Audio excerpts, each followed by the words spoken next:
आयर्याणं नमो वज्रायणं नमो लोये सौसाहुनं ऐसो पंच नमकारो सौव पावपनाशनो मंगलानं च सवेसिं परमं हवै मंगलं परमं हवै मंगलं परमं हवै मंगलम्।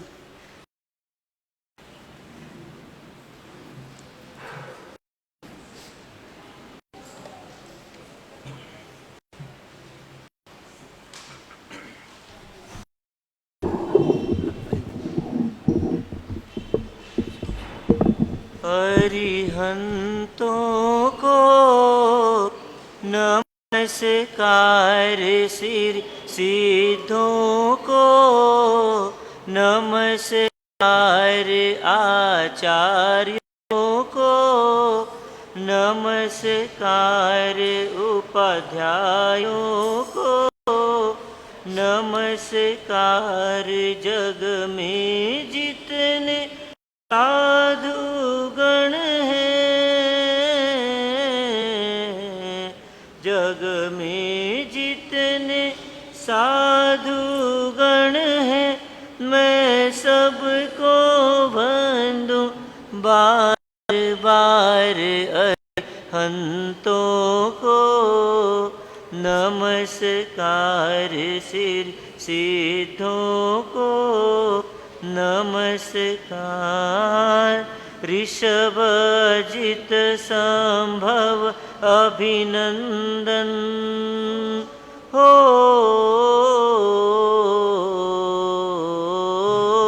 ऋषभजित संभव अभिनंदन, सुमति पद्म सुपार्श्वजिनराय, सुमति पद्म सुपार्श्वजिनराय, चंद्र पुष्प शीतल शय्यासनमि वासु पूज्य पूजित सुरराय, वासु पूज्य जित सुरराय, विमल अनंत धर्म जस उज्ज्वल, विमल अनंत धर्म जस उज्ज्वल, शांति कुंतु अरमाली मनाय, मुनि सुव्रत नमि नेमि पार्श्व प्रभु वर्धमान पद पुष्प चढ़ाय, वर्धमान पद पुष्प चढ़ाय, चौबीसों के चरण कमल में, चौबीसों के चरण कमल में मेरा वंदन बार बार। अरिहंतों को नमस्कार, सिर सिद्धों को नमस्कार, जिसने राग द्वेष कामादि हो,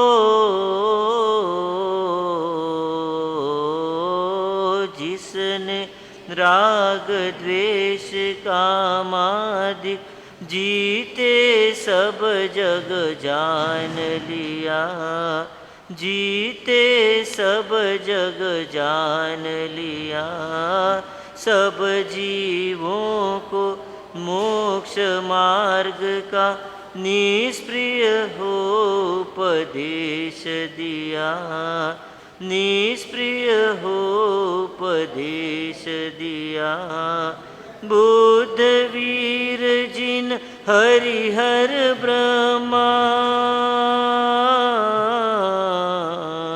बुद्ध वीर जिन हरिहर ब्रह्मा, या जिनेन्द्र या हो अवत, सबके चरण कमल में मेरा वंदन होवे बार बार अरिहंत को नमस्कार सिद्धों को नमस्कार आचार्यों को नमस्कार उपाध्यायों को नमस्कार जग में जितने साधुगण हैं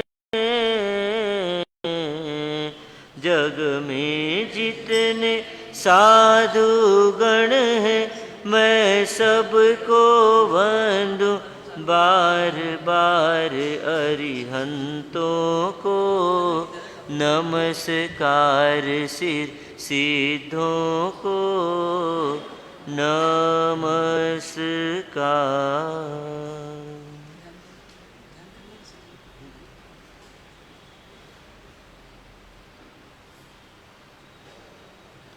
ध्यान के आसन में बैठें। पद्मासन, अर्ध पद्मासन, सुखासन, किसी भी आसन में बैठें। कमर सीधी, गर्दन सीधी, हाथ कायस्त्र मुद्रा या ज्ञान मुद्रा, आंखें कोमलता से बंद या नासा दृष्टि,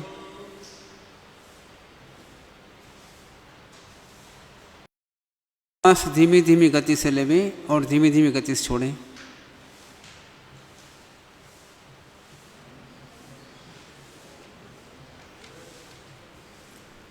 महसूस करें हम जयपुर में हैं, दादावड़ी क्षेत्र में हैं, उपाश्रय में हैं, सामायिक में हैं। हमें वर्तमान में किसी प्रकार का कोई प्रॉब्लम नहीं है, ऐसा महसूस करें। महसूस करें हम जयपुर में हैं, दादावड़ी क्षेत्र में हैं, उपाश्रय में हैं, सामायिक में हैं। हमें किसी प्रकार का कोई प्रॉब्लम नहीं है, इसलिए हम वर्तमान में शांत निराकुल होकर के रहें। न भूतकाल का, न भविष्यकाल का, न दूर क्षेत्र के बारे में सोचें और वर्तमान में शांत निराकुल रहने का प्रयत्न करें।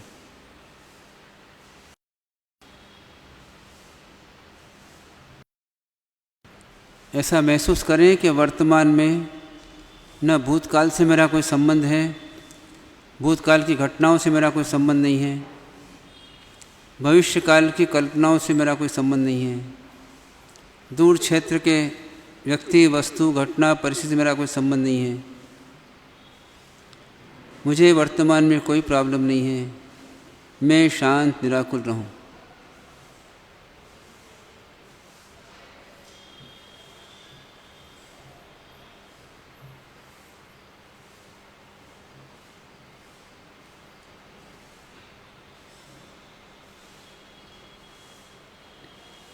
न कुछ बोलने के भाव, न कुछ करने के भाव, न कुछ सोचना, शांत निराकुल रहना।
गहरी एकाग्रता और पूर्ण सजगता के साथ में मन को वर्तमान में शांत रखने का प्रयत्न करें। महसूस करें वर्तमान में मुझे कोई प्रॉब्लम नहीं है, मैं शांत निराकुल रहूं। किसी प्रकार से कल्पना करके और विचार न करें।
ओम शांति। नमो अरिहंताणं नमो सिद्धाणं नमो आयर्याणं नमो उवझायाणं नमो लोये सवसाहुणं ऐसो पंच नमोकारो सव पावपणासणो मंगलाणं च सवेसिं परमं हवाई मंगलम। इस योग के प्रथम तीर्थंकर प्रभु ऋषभनाथ भगवान के चरणों में कोटिशः नमन। परंपरा से हुए सभी अरिहंत परमात्माओं के चरणों में कोटिशः नमन। अनंत अनंत सिद्ध आत्माओं को नमन। मोक्ष मार्ग के साधक समस्त आचार्य उपाध्याय एवं साधु भगवंतों के चरणों में कोटिशः नमन। परम पूज्य परम उपकारी सतपथ प्रदर्शक गुरु भगवंत के चरणों में कोटिशः नमन। उपस्थित आदरणीय मुनि भगवंत, आदरणीय साध्वी जी महाराज साहब, धर्म प्रेमी बंधुओं, माताओं एवं बहनों, शिविर के माध्यम से विषय चल रहा है मन एवं तनाव प्रबंधन, यानी माइंड एंड स्ट्रेस मैनेजमेंट। इसमें हमने पिछले 3 दिनों में अपने जीवन की एक समस्या को समझने का प्रयास किया। उसका नाम है तनाव या स्ट्रेस। और यह स्ट्रेस किसी 1, 2 या 4 लोगों को नहीं है, बल्कि ये पूरी दुनिया में सभी लोगों को है। बस अंतर इतना है, किसी को हाइपो है, किसी को हाइपर है। किसी का हाइपर हाइपो में बदल जाता है और किसी का हाइपो जो है हाइपर में बदल जाता है। मतलब कम भी होता है, ज़्यादा भी होता है, पर रहता सबको है। और ये तनाव जब एक सीमा को उलांघ जाता है तो उस समय यूँ कहते हैं कि माइंड बस्ट हो गया या मस्तिष्क में कोई क्षति हो गई, और उस समय ऐसी स्थिति आती है कि व्यक्ति रिवर्स नहीं आ पाता। तनाव बढ़ता तो है लेकिन फिर घटा नहीं पाता क्योंकि उसकी कैपेसिटी ख़त्म हो जाती है, और अपन कहते हैं कि ये तो डिक्लेयर्ड पागल हो गया है, मतलब ये पागल व्यक्ति है क्योंकि अब ये ठीक नहीं हो सकता। तो वास्तव में पागल किसको कहते हैं और सामान्य किसको कहते हैं? यदि कोई पूछे आपसे कि पागल किसे बोलें और सामान्य व्यक्ति किसे बोलें, तो जो व्यक्ति स्ट्रेस में आता है और कुछ समय के बाद अपने आप को कंट्रोल कर लेता है वह व्यक्ति सामान्य कहलाता है, और जो व्यक्ति स्ट्रेस में आने के बाद फिर अपने आप को वापस नॉर्मल कर ही नहीं पाए, अपने आप को कंट्रोल कर ही नहीं पाए, तो उस व्यक्ति को हम बोल देते हैं ये पागल हो गया है। वो घोषित हो जाता है कि हम ये पागल है। पागल ही एक बीमारी नहीं है, ये मन की और मस्तिष्क की बीमारियां अनेक हैं जिनको मेंटल डिसऑर्डर्स कहते हैं, मनोरोग कहते हैं।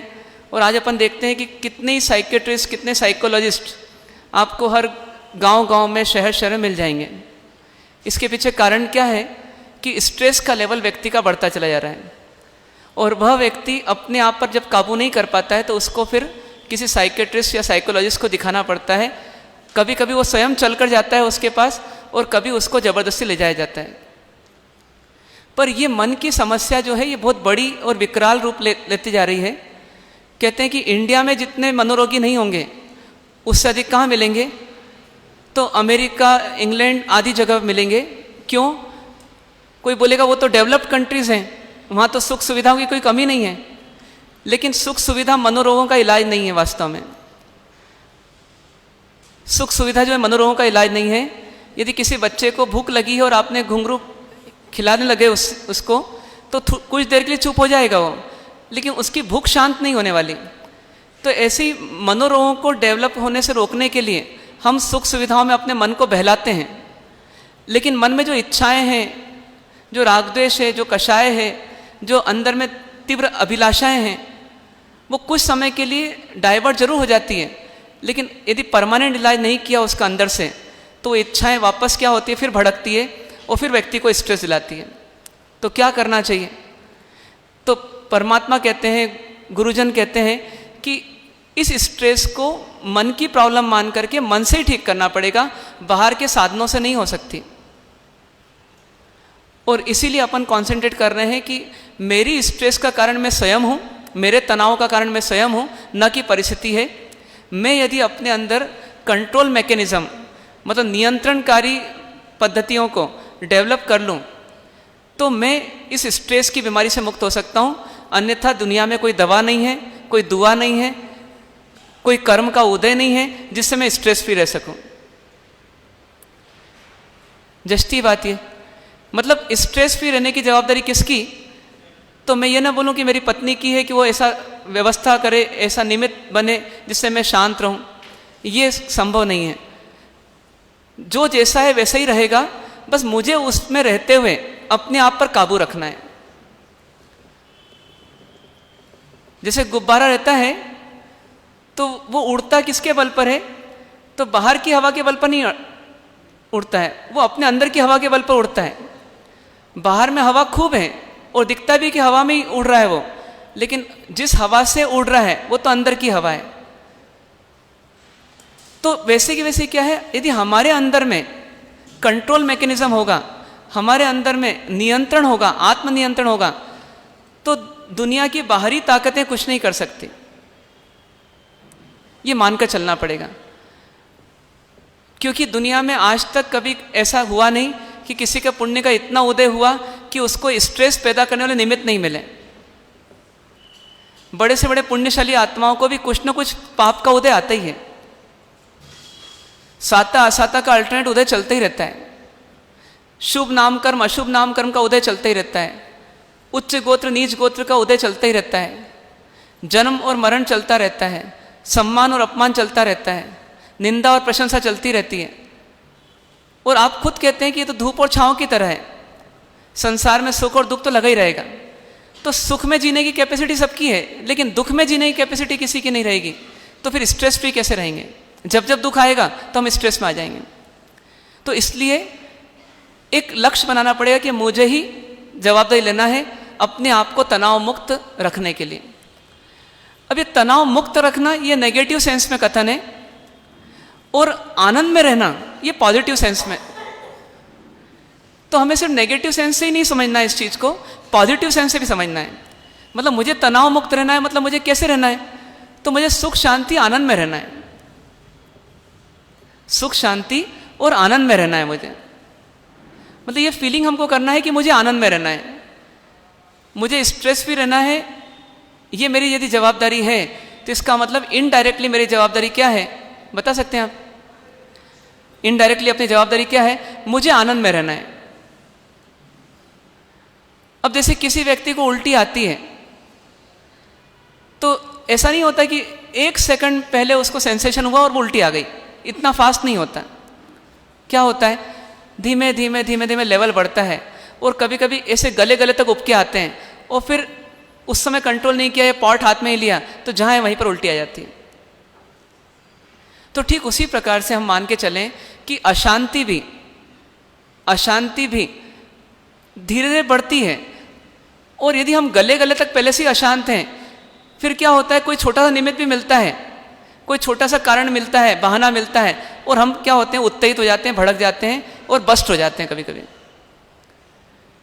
इसीलिए क्या करना, अशांति के निमित्त मिले उसके पहले शांति का लेवल इतना अधिक हो कि अशांति का लेवल आए भी, अशांति का निमित्त मिले भी, तो अशांति का लेवल नहीं बढ़े, क्योंकि शांति पहले से ही हमने इतनी बढ़ा के रखी।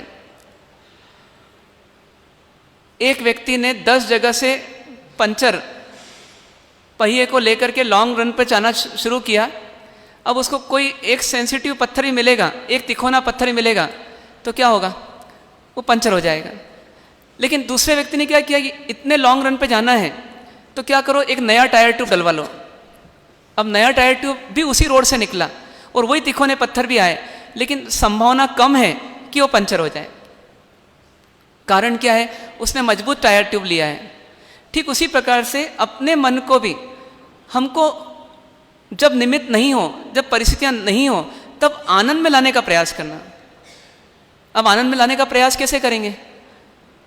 तो अच्छा टीवी देखो, अच्छी मूवी जाओ, अच्छे गप्पे मारो, अच्छे चुटकुले सुनो, अच्छा मनोरंजन करो, ये साधन नहीं है।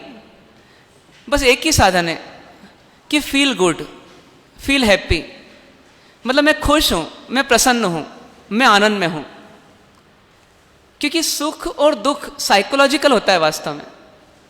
अपन कहते जरूर हैं कि ये शरीर में प्रॉब्लम आई इसलिए मैं दुखी हो गया, कभी कहते हैं ये पत्नी ने ऐसा कर दिया, या पति ने ऐसा कर दिया, मैं दुखी हो गया या दुखी हो गई, या आर्थिक नुकसान हो गया इसलिए मैं दुखी हो गई या दुखी हो गया, ये अपन कहते हैं।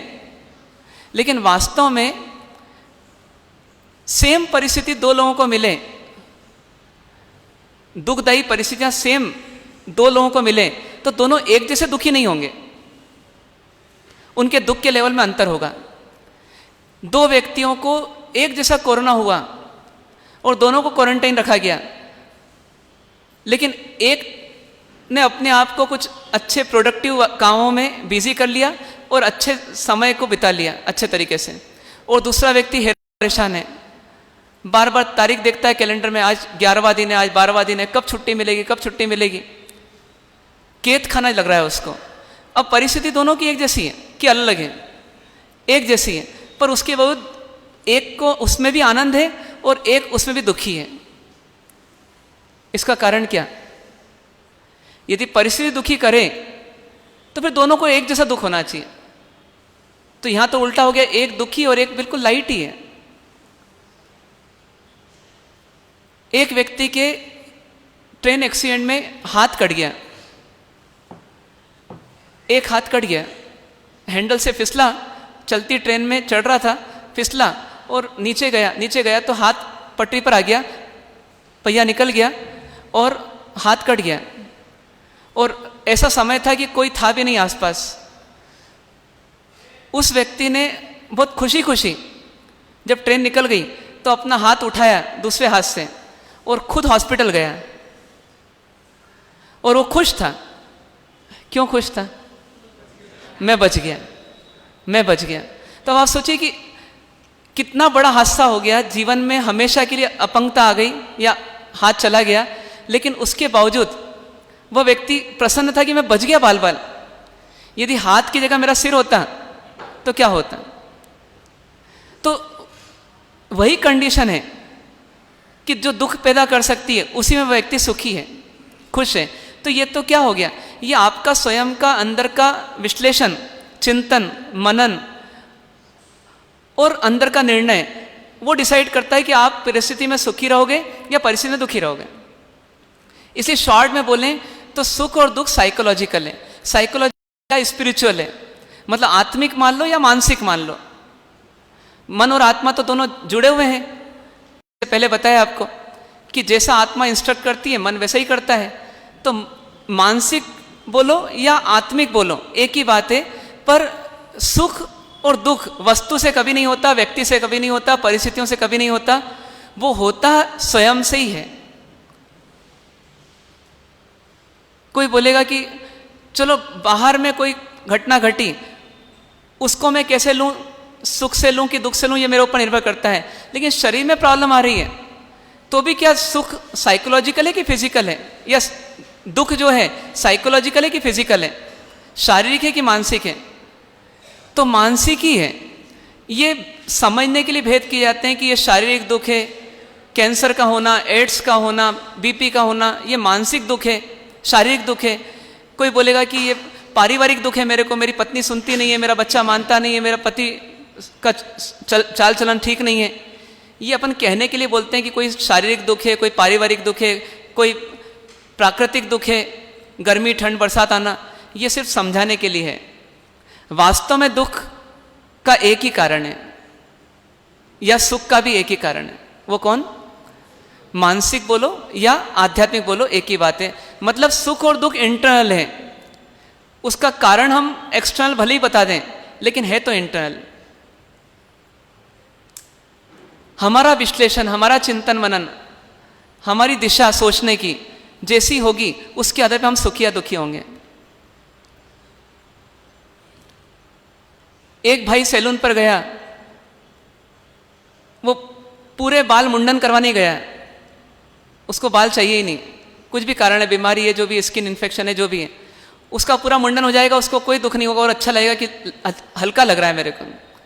और दूसरा व्यक्ति गया उसी सैलून पर और उसके बाल थोड़े से ज़्यादा काट दिए, जैसा उसने चाहा था वैसा नहीं काटे, या उसने जहाँ चाहता था कि यहाँ बड़े रहें और यहाँ छोटे रहें तो उल्टा कर दिया उसने। क्या होगा? वो दुखी हो जाएगा। तो बालों से दुखी हो रहे हैं कि मन से दुखी? मन से ही दुखी हो रहे हैं। यहां तक कि अपने को किसी ने डांट दिया, अपन समाज में किसी कार्यक्रम में आए और किसी कार्यकर्ता ने एकदम स्ट्रेस में था, वो टेंशन में था और गेट किया, बोले अंदर नहीं घुसना है आपसे। और आज तक अपने को किसी ने ऐसी हिम्मत नहीं की थी ऐसा बोल सके। तो अपन दुखी हो रहे हैं। तो दुख का कारण कौन? वो व्यक्ति या अपनी साइकोलॉजी? अपनी साइकोलॉजी, अपनी सोच। कई बार बड़ी बड़ी पार्टीज में जाते हैं या किसी कार्यक्रम में जाते हैं और वहाँ पास लगता है, वीआईपी पास हो तो एंट्री मिलेगी, और वहाँ एंट्री नहीं मिलती अपने को क्योंकि पास नहीं है, तो अपने को कोई दुख नहीं है क्योंकि वहाँ सिस्टम है। अब यहाँ पर सिस्टम ऐसा सोचा नहीं और यहाँ रोक दिया गया हमको प्रवचन में आने से या किसी सभा में आने से, तो हमको दुख हो गया। तो दुख का कारण कौन? हमारी सोच। हॉस्पिटल में 11 से 12 मिलने का समय है, कोई भी आ सकता है उस समय। यदि 11:55 पर अपन पहुंचे और किसी ने रोक दिया अपने को, क्या होगा? दुख होगा। और 12:05 पे रोका तो कोई दुख नहीं होगा क्योंकि सिस्टम है भैया, नियम है। तो ये सब पूरा का पूरा खेल न समय पर डिपेंड है, न परिस्थिति पर डिपेंड है, न व्यक्ति पर डिपेंड है, न स्थान पर डिपेंड है। सब का सब खेल पूरा किस पर डिपेंड है? सोच पर डिपेंड है, अपनी सोच पर। इसलिए क्या करना? स्ट्रेस फ्री होना है तो किससे मिलना? स्वयं से मिलना। किसको ठीक करना? स्वयं को ही ठीक करना। ये कपड़ा है, इस कपड़े को एक सीमा से ज़्यादा ताना तो ये तन गया एकदम से, और इलास्टिक है, वो इतना बड़ा दिख रहा था या इससे भी छोटा दिख रहा था, और उसको खींचा तो इतना बड़ा हो गया। तो प्रेशर तो दोनों पर आया, पर एक तन गया और एक खींचा गया, लेकिन तना नहीं। तो ऐसा क्यों? अपनी अपनी कैपेसिटी। तो हमको कैसा बनना? कपड़े जैसा बनना या इलास्टिक जैसा बनना? इलास्टिक जैसा बनना। तो जितना हमको परिस्थिति खींचे, हम यदि अपनी कैपेसिटी रखेंगे उसको बर्दाश्त करने की, उस लोड को सहन करने की, तो हमको कोई असर नहीं पड़ेगा। और कैपेसिटी खत्म हो गई तो वहाँ असर पड़ना शुरू हो जाएगा। उदाहरण आता है ना, आंधी आई, अभी पेड़ गिर गए कुछ, और पौधे हैं वो नहीं गिरे, वो मुड़े और फिर ठीक हो गए। तो ऐसा क्यों? क्योंकि उनकी इलास्टिसिटी ज़्यादा थी और पेड़ों की इलास्टिसिटी वो मुड़ नहीं पाए। तो हर परिस्थिति में जीना आ सकता है हमारे को, नहीं आ सकता ऐसा नहीं।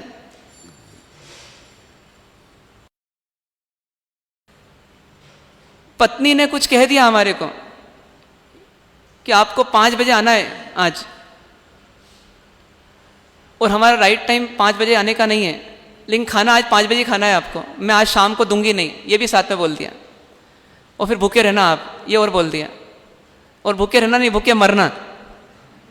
फिर क्या होगा? टेंशन तो नहीं आएगा? टेंशन ये नहीं है कि मैं 5 बजे नहीं आ सकता, आ सकता हूं, लेकिन तू कौन होती क्या? तू कौन होती कहने वाली? अब यही कोई इनकम टैक्स ऑफिसर हो और वो लेडी 5 बजे बुलाया आपको कि आपको 5 बजे आना है वहां पर ऑफिस में, तो आप 4:30 बजे जाकर के पहुंच जाएंगे और पहुंचेंगे और बोलेंगे जी मैडम फरमाइए क्या काम है। वो बोलेगी 20,000 रुपये देना पड़ेंगे तब मैं ये पेपर आपके क्लियर करूंगी। तो आप 20,000 रुपये भी देने को तैयार हो जाते हैं। तो ये सिर्फ क्या अंतर आया? सोच का अंतर है। ये पत्नी ही ऐसा कैसे बोल सकती है, और वो मैडम है वो बोल सकती है। इस सोच को सुधार लें यदि हम, तो जीवन में कब दुखी होना पड़ेगा हमको? यदि इस सोच को सुधार लें, जो गलत बन चुकी है उसको सुधार लें थोड़ा, तो फिर कब दुखी होना पड़ेगा? अभी अपन हर समय माला एक जपते रहते हैं कि मेरे हिसाब से दूसरा चले, मेरे हिसाब से दूसरा चले। अब थोड़ा चेंज करना है, अपनी सोच को चेंज। क्या चेंज करना है? मैं दूसरे के हिसाब से कितना चल सकता हूं चलूं। जहां कोई फर्क नहीं पड़ता वहां दूसरे के हिसाब चलने में क्या दिक्कत है? मैना सुंदरी ने श्रीपाल जी को कहा कि सुबह मंदिर चलना है, तो ऐसा भी नहीं था कि उनको पहले से बोल के रखा था, उनका माइंड सेट करके रखा था। इमीडिएटली बोला कि अभी सुबह मंदिर चलना है, आज अपने विवाह का पहला दिन है। तो श्रीपाल जी तैयार हो गए, जबकि उस समय उनके जैन धर्म के कोई संस्कार उस समय तो नहीं थे, पर क्यों तैयार हो गए? और जिसके पास कितनी ताकत थी कि वो जब देशाटन पे गया तो कितने राज्य जीत करके आ गया और कितने लोगों के दिल को जीत लिया। बुद्धि बल भी था, शरीर बल भी था, कलाएं भी थी, बहुत सारी चीजें थी। लेकिन पत्नी की सुन सकता था वो। क्यों सुन सकता था?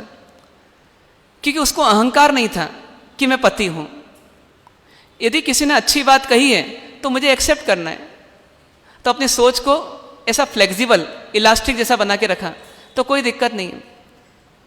अनुपमा देवी कहती, वो पतिदेव मान लेते हैं। कैसे? बस सोच सोच का अंतर है। तो इसलिए यहां पर एक चिंतन करना, छोटा हो या बड़ा हो, निकटतम हो या दूर का हो, पदस्थ हो या अपदस्थ हो, डांटता हुआ कहे या प्रेम से कहे, अपमान के साथ या सम्मान के साथ कहे, जैसी भी स्थिति है, यदि बात सही है तो सही बात को देखना कि इन बातों में अटकना। ये विश्लेषण ही नहीं करना ये छोटा है, ये पदस्थ नहीं है, इसकी कोई हैसियत नहीं मुझे कहने की। ये सही कहा है तो क्या दिक्कत है? ऐसा मन को बना के रखेंगे या मन को बनाने की साधना करेंगे तो धीरे धीरे मन ऐसा बनेगा। नहीं बनेगा ऐसा नहीं हो सकता है ऐसा।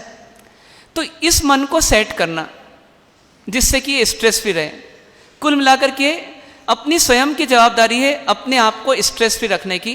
और बार बार प्रैक्टिस करना कि मैं खुश हूँ, मैं प्रसन्न हूँ, मैं आनंद में हूँ, मुझे कोई प्रॉब्लम नहीं है, नो प्रॉब्लम। ऐसा बोर्ड लगा के रखना। कहाँ पर? कहाँ लगा के रखना? घर के बाहर, ऑफिस के बाहर, अपने मन पर। नो प्रॉब्लम, मतलब कोई प्रॉब्लम नहीं है, और जो प्रॉब्लम है वो मानसिक है, काल्पनिक है, वास्तविक कुछ नहीं है। मैं तो दुख में भी सुखी रह सकता हूँ, जिसको दुनिया दुख कहती है उसमें भी सुखी रह सकता हूँ, इतनी ताकत मेरे पास है, फिर क्या दिक्कत है? हो सकता है ऐसा? हो सकता है या होगा ही? क्योंकि ये भी पॉजिटिविटी चाहिए कि हो सकता है, होना चाहिए, होना तो चाहिए, कोशिश करना चाहिए। ये भी सब क्या है? ढीला ढाले कार्य हैं। होगा ही, करना ही है, क्योंकि सुखी रहना है तो करना ही है, दुखी रहना है तो कोई दिक्कत नहीं है, फिर जैसा चाहे वैसे जियो। मतलब पहले से तैयारी सुख की हो तो फिर कभी कोई छोटा मोटा दुख आएगा तो कोई बात नहीं, उसको नजरअंदाज कर देंगे।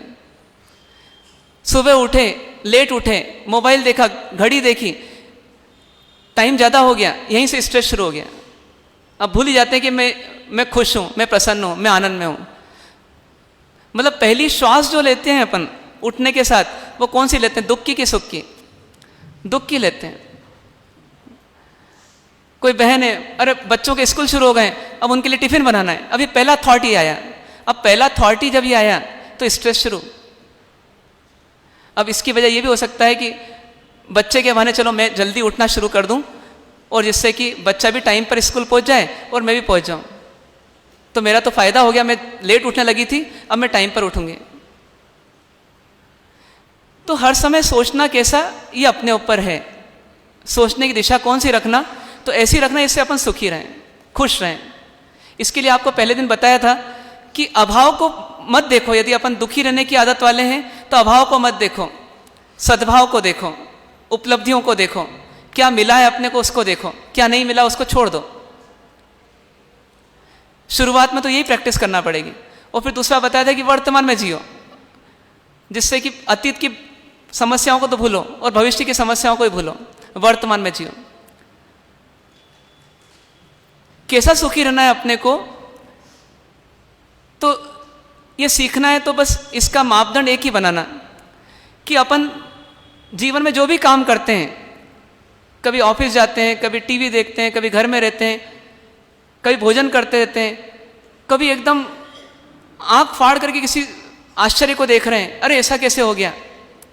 कोई व्यक्ति तीसरी मंजिल से नीचे गिर गया और हमारी नज़र उस पर पड़ी और हम अवाक हैं एकदम, अरे क्या हो गया। इन सब समय में एक काम हम करना नहीं भूलते। कौन सा काम? श्वास लेना नहीं भूलते अपन। श्वास लेना नहीं भूलते कि भूल जाते हैं। रात में खर्राटे भर सकते हैं लेकिन श्वास लेना कहीं भूलते हैं क्या? तो ये श्वास लेना नहीं भूलते। श्वास मतलब यूं हो गए कि हम चलते फिरते उठते बैठते श्वास के साथ चल रहे हैं, श्वास के साथ खा रहे हैं, श्वास के साथ पी रहे हैं, श्वास के साथ देख रहे हैं, श्वास के साथ सुन रहे हैं। अब ये श्वास की जगह किसको रख लेना अपने जीवन में? आनंद को रख लेना, शांति को रख लेना। शांति के साथ काम कर रहे हैं, शांति के साथ दुकान जा रहे हैं, शांति के साथ दुकान पर बैठे हैं, शांति के साथ टीवी देख रहे हैं, शांति के साथ भोजन कर रहे हैं। मतलब उस शांति को, उस आनंद को नहीं खोना। मैं आनंद में हूं, ऐसा 100% नहीं हो पाएगा, ये बात भी सही है। लेकिन बीच बीच में भी यदि हमको याद आता रहे और हम अपने आप को ये सोच करके कि परिस्थिति मेरा क्या बिगाड़ सकती है, मेरा जन्म सिद्ध अधिकार है आनंद में रहना, तो मैं आनंद में ही रहूंगा बस। तो चलो अतीत में मैं खो गया था, स्ट्रेस में आ गया था, वापस अपने आप को क्या कर लूँ? आनंद में ले आऊँ। मतलब मैं खुश हूँ, मैं आनंद में हूँ, मैं शांत हूँ, मैं प्रसन्न हूँ, ऐसा फीलिंग चालू कर दें वापस। 2 घंटे किचन में रहे और खूब पसीना निकला, खूब प्रॉब्लम आई, सब कुछ हुआ। अब जैसे ही फ्री हुए तब आर्थ ध्यान शुरू ना करें अतीत को लेकर के कि इनके कारण से लेट हो गए, इन्होंने टोका टोकी कर दी थी, इन्होंने कुछ टॉन्ट कर दिया था, थोड़ा सा नमक कम था तो उन्होंने टॉन्ट मार दिया। तो ये सब जो है ना, ये नहीं सोचना। अब किस में आ जाना वापस कि मैं आनंद में हूँ, अब मैं शांति में हूँ, ठीक है, मैं 2 घंटे से भटक गई थी, भूल गई थी कि मुझे शांत रहना है, लेकिन अब मुझे याद आ गया फ्री होते से ही कि मुझे शांत रहना है, अब मैं शांति में आ जाऊं। क्या करना शांति में आने के लिए? कि कुछ क्षण के लिए विश्राम की पोजीशन में आकर के अपने आप को ध्यान में ले आएं, परमात्मा को सामने ले आएं और महसूस करें जैसे परमात्मा शांत हैं वैसी मैं आत्मा हूं और मैं भी शांत हूं, आनंद में हूं। क्या होगा? जैसे मोबाइल डिस्चार्ज हो जाता है तो वापस क्या कर लेते हैं, उसको रिचार्ज कर लेते हैं। तो उसी प्रकार से हम क्या कर लें, अपने आप को आनंद से रिचार्ज कर लें। अतीत के रोने नहीं याद करें और भविष्य की चिंताएं नहीं पैदा करें, अभी वर्तमान में आनंद ले लें। ऐसा हो सकता है? तो इस प्रकार से ये शांति के साथ जीना ही होगा, हमको एक आदत डालना पड़ेगी। अब एक टॉपिक चल रहा था अपना, कौन सा टॉपिक था अंतिम? कि सहने में सुख और कहने में दुख। तो उस टॉपिक को थोड़ा प्रयोग रूप में अपन लेने का प्रयास करते हैं। पहले तो हमारा माइंड फ्रेम करना कि हमको सहना है। कभी कभी आज की तारीख में सहनशीलता को नेगेटिव माना जाता है कि ये सहता ही रहता है, बर्दाश्त करते ही रहता है, इसका कोई स्वाभिमान ही नहीं है, इसका कोई सेल्फ रिस्पेक्ट ही नहीं है। या कभी कभी हम अपने लिए सोचते हैं कि मैं सहता ही रहूँगा, क्या सहना तो कायरता है ना, सहना नहीं है मुझे। कितने लोग मानते हैं कि सहनशीलता होनी चाहिए?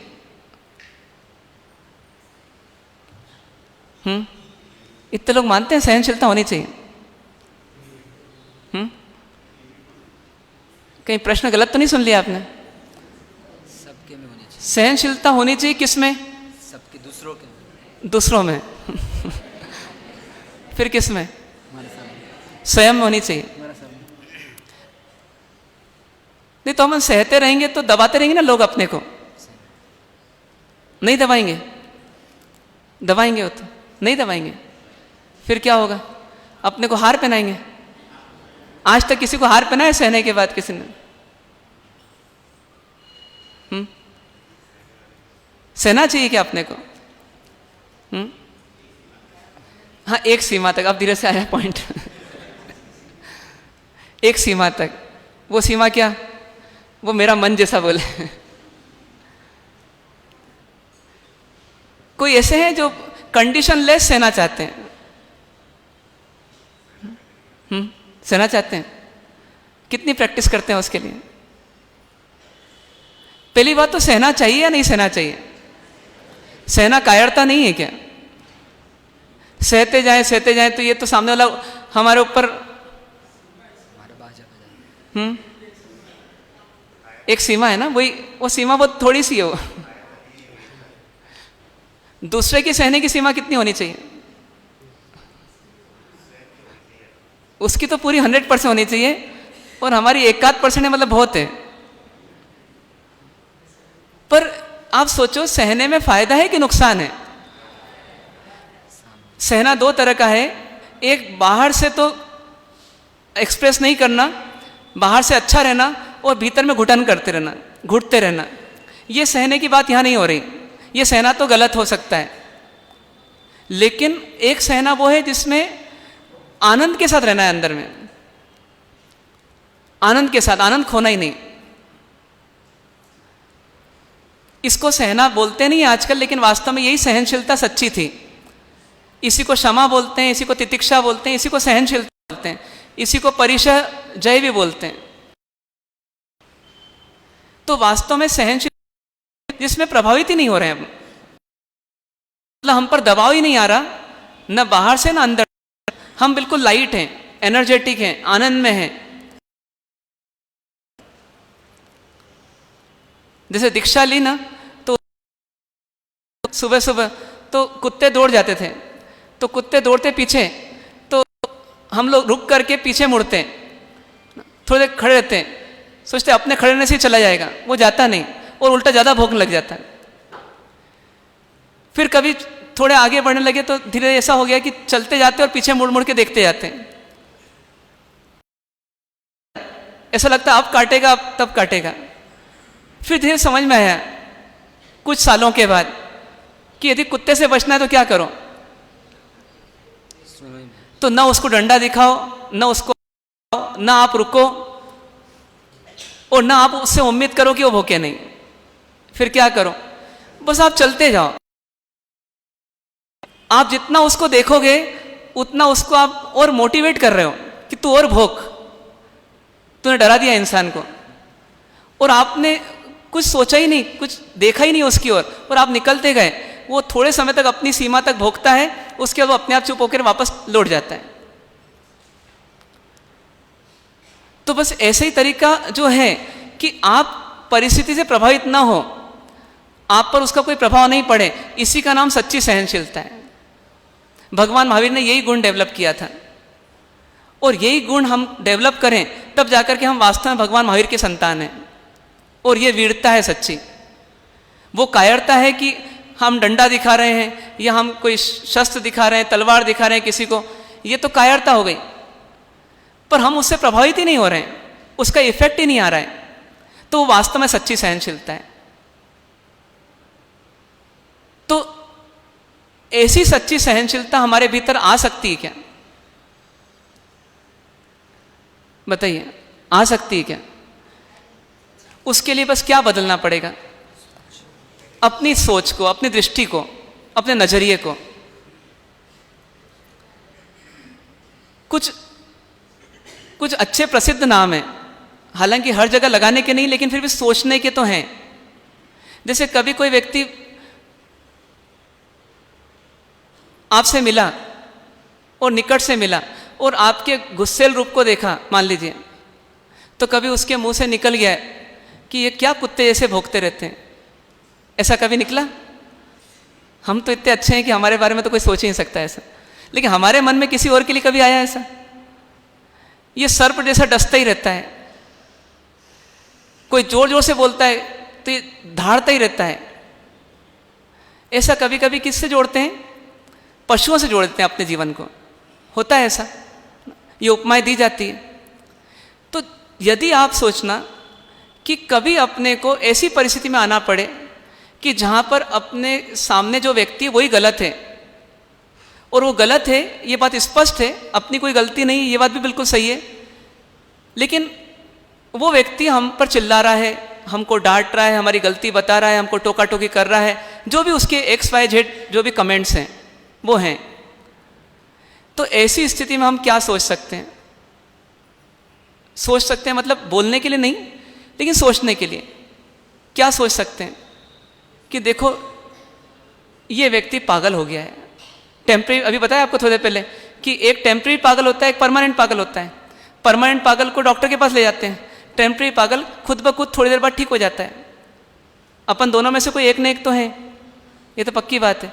तो अभी हम टेम्परेरी पागल होते हैं, इसलिए ठीक हो जाते हैं। तो वो व्यक्ति जो चिल्ला रहा है वो भी हमेशा चिल्लाता नहीं है, पर अभी चिल्ला रहा है, वो अभी डांट रहा है, अभी उसका व्यवहार बिल्कुल अटपटा है, गलत है, हमको स्पष्ट दिख रहा है, और हमारी कोई गलती नहीं है, स्पष्ट समझ में आ रहा है, ढूंढने पर भी नहीं दिख रही है, सोचने पर भी समझ में नहीं आ रही है। इसका मतलब हम गलत नहीं है उस समय, मान लीजिए। तो ऐसी स्थिति में हम ये सोच लें कि यह व्यक्ति अभी अपने मोहनी कर्म के कारण से क्या हो गया है, ये डिस्टर्ब हो गया है, ये पागल हो गया है। जब पागल ही हो गया है तो पागल को ठीक करने की कोशिश करना क्या है? वही पागलपन है, बड़ा पागलपन है। तो हमको ऐसा बड़ा पागलपन नहीं करना। तो अभी क्या करना फिर? इसको नसीहत तो देना ना, कुछ नहीं करना, कुछ नहीं करना, नसीहत भी नहीं देना। फिर क्या करना? बस एक ही चीज करना, ये पागलपन थोड़ी देर के बाद क्या हो जाएगा? शांत हो जाएगा। तब तक मुझे पागलपन नहीं करना, और पागलपन नहीं करना है तो फिर क्या करना? तो मुझे उसके बारे में सोचना ही नहीं। क्या करना? एक कान से सुनना और दूसरे कान से निकाल देना। इसके अलावा कोई दूसरी थेरेपी हो सकती है क्या? क्योंकि जो व्यक्ति जिसमें पागल हो गया है, उस समय आप कितना ही समझाओ वो सुनेगा ही नहीं, उसकी गलती दिखाओ देखेगा ही नहीं। लेकिन उसको ठीक करने के लिए हमको एक बार पागल जरूर होना पड़ेगा, और फिर हम कितनी देर तक पागल रहेंगे पता नहीं। क्या करना चाहिए? यदि आपको अपना उद्देश्य दिख रहा है, अपना लक्ष्य दिख रहा है कि मुझे मंदिर जाना है, मुझे प्रवचन में जाना है, मुझे ये करना है, मुझे वो करना है, सीधा सीधा एक ही काम करो आप, बस क्या कि उस पर ध्यान मत दो। ये मान लो कि वो भी लाचार है, अब करुणा आ गई उसके प्रति। वो भी कौन है? एक लाचार है। उसको हम कोई दवाई तो नहीं दे सकते, लेकिन हमदर्दी जरूर जता सकते हैं। कैसे? कि वो जो बोल रहा है तो बाहर से हाँ हूँ करते रहें, लेकिन भीतर से उसके प्रति प्रभावित ना हो। उसके शब्दों को अर्थ लगा करके, भावार्थ लगा करके सोचे नहीं। ये सोचे अभी वो जो भी बोल रहा है वो खुद भी नहीं जानता मैं क्या बोल डाल रहा हूं, इसलिए मुझे तो सोचना ही नहीं उसके शब्दों के बारे में। नहीं तो फिर क्या है कि उसने कुछ स्ट्रेस में बोला और वो शब्द हमने टेप कर लिया, रिकॉर्ड कर लिया, और फिर हमको याद आ रहा है बार बार, और उसने तो बोल करके छुट्टी पा ली और हमारा दिन भर अशांत। तो ऐसा नहीं करना। तो क्या करना? सिर्फ एक ही चीज, क्रोध से उसको नहीं देखना बल्कि करुणा से देखना। हो सकता है क्या? ये तो हुआ कि जब सामने वाला गलत है तब हमारे पास एक ही तरीका है। अब आप बोलेंगे कि बार बार करता है, वो तो हमेशा करता रहता है, तो वो फिर ज़्यादा बार पागल होता है। तो जो ज़्यादा बड़ा पागल हो उसको क्या करना? और अधिक हमदर्दी देना, और कोई तरीका नहीं है। लेकिन हम दुखी तब होंगे जब हम उसके शब्दों को वेटेज देंगे, उसके शब्दों को वजन देंगे। यदि हमने ऑब्जर्व कर लिया कि भैया मैं तो गलत था ही नहीं और गलत हूं नहीं, ये पक्की बात है, फिर भी वो गलत बोल रहा है, तो इसका मतलब उसका स्ट्रेस लेवल ज़्यादा है, उसका पागलपन ज़्यादा है। तो उस पर असर नहीं रखना, असर नहीं डालना उसका असर अपने अंदर। बताइए, इसके अलावा और कोई तरीका हो सकता है क्या? उसको चुप नहीं कर सकते अपन कि कर सकते हैं?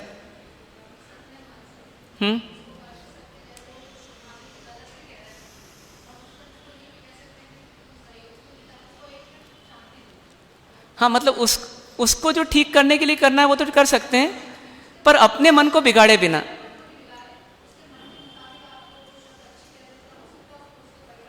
हाँ, पर वो कब? जब वो पहले हमने अपने आप को बचा लिया। हाँ, सबसे पहला काम क्या करना? Self control. कि पहले किसको बचाना? जैसे आग लगे तो सबसे पहले आप घर में किसको बचाओगे? कभी यहाँ इस भवन में भूकंप आ जाए तो सबसे पहले किसको बचाओगे आप? किसको बचाओगे? बहनें भागेंगे।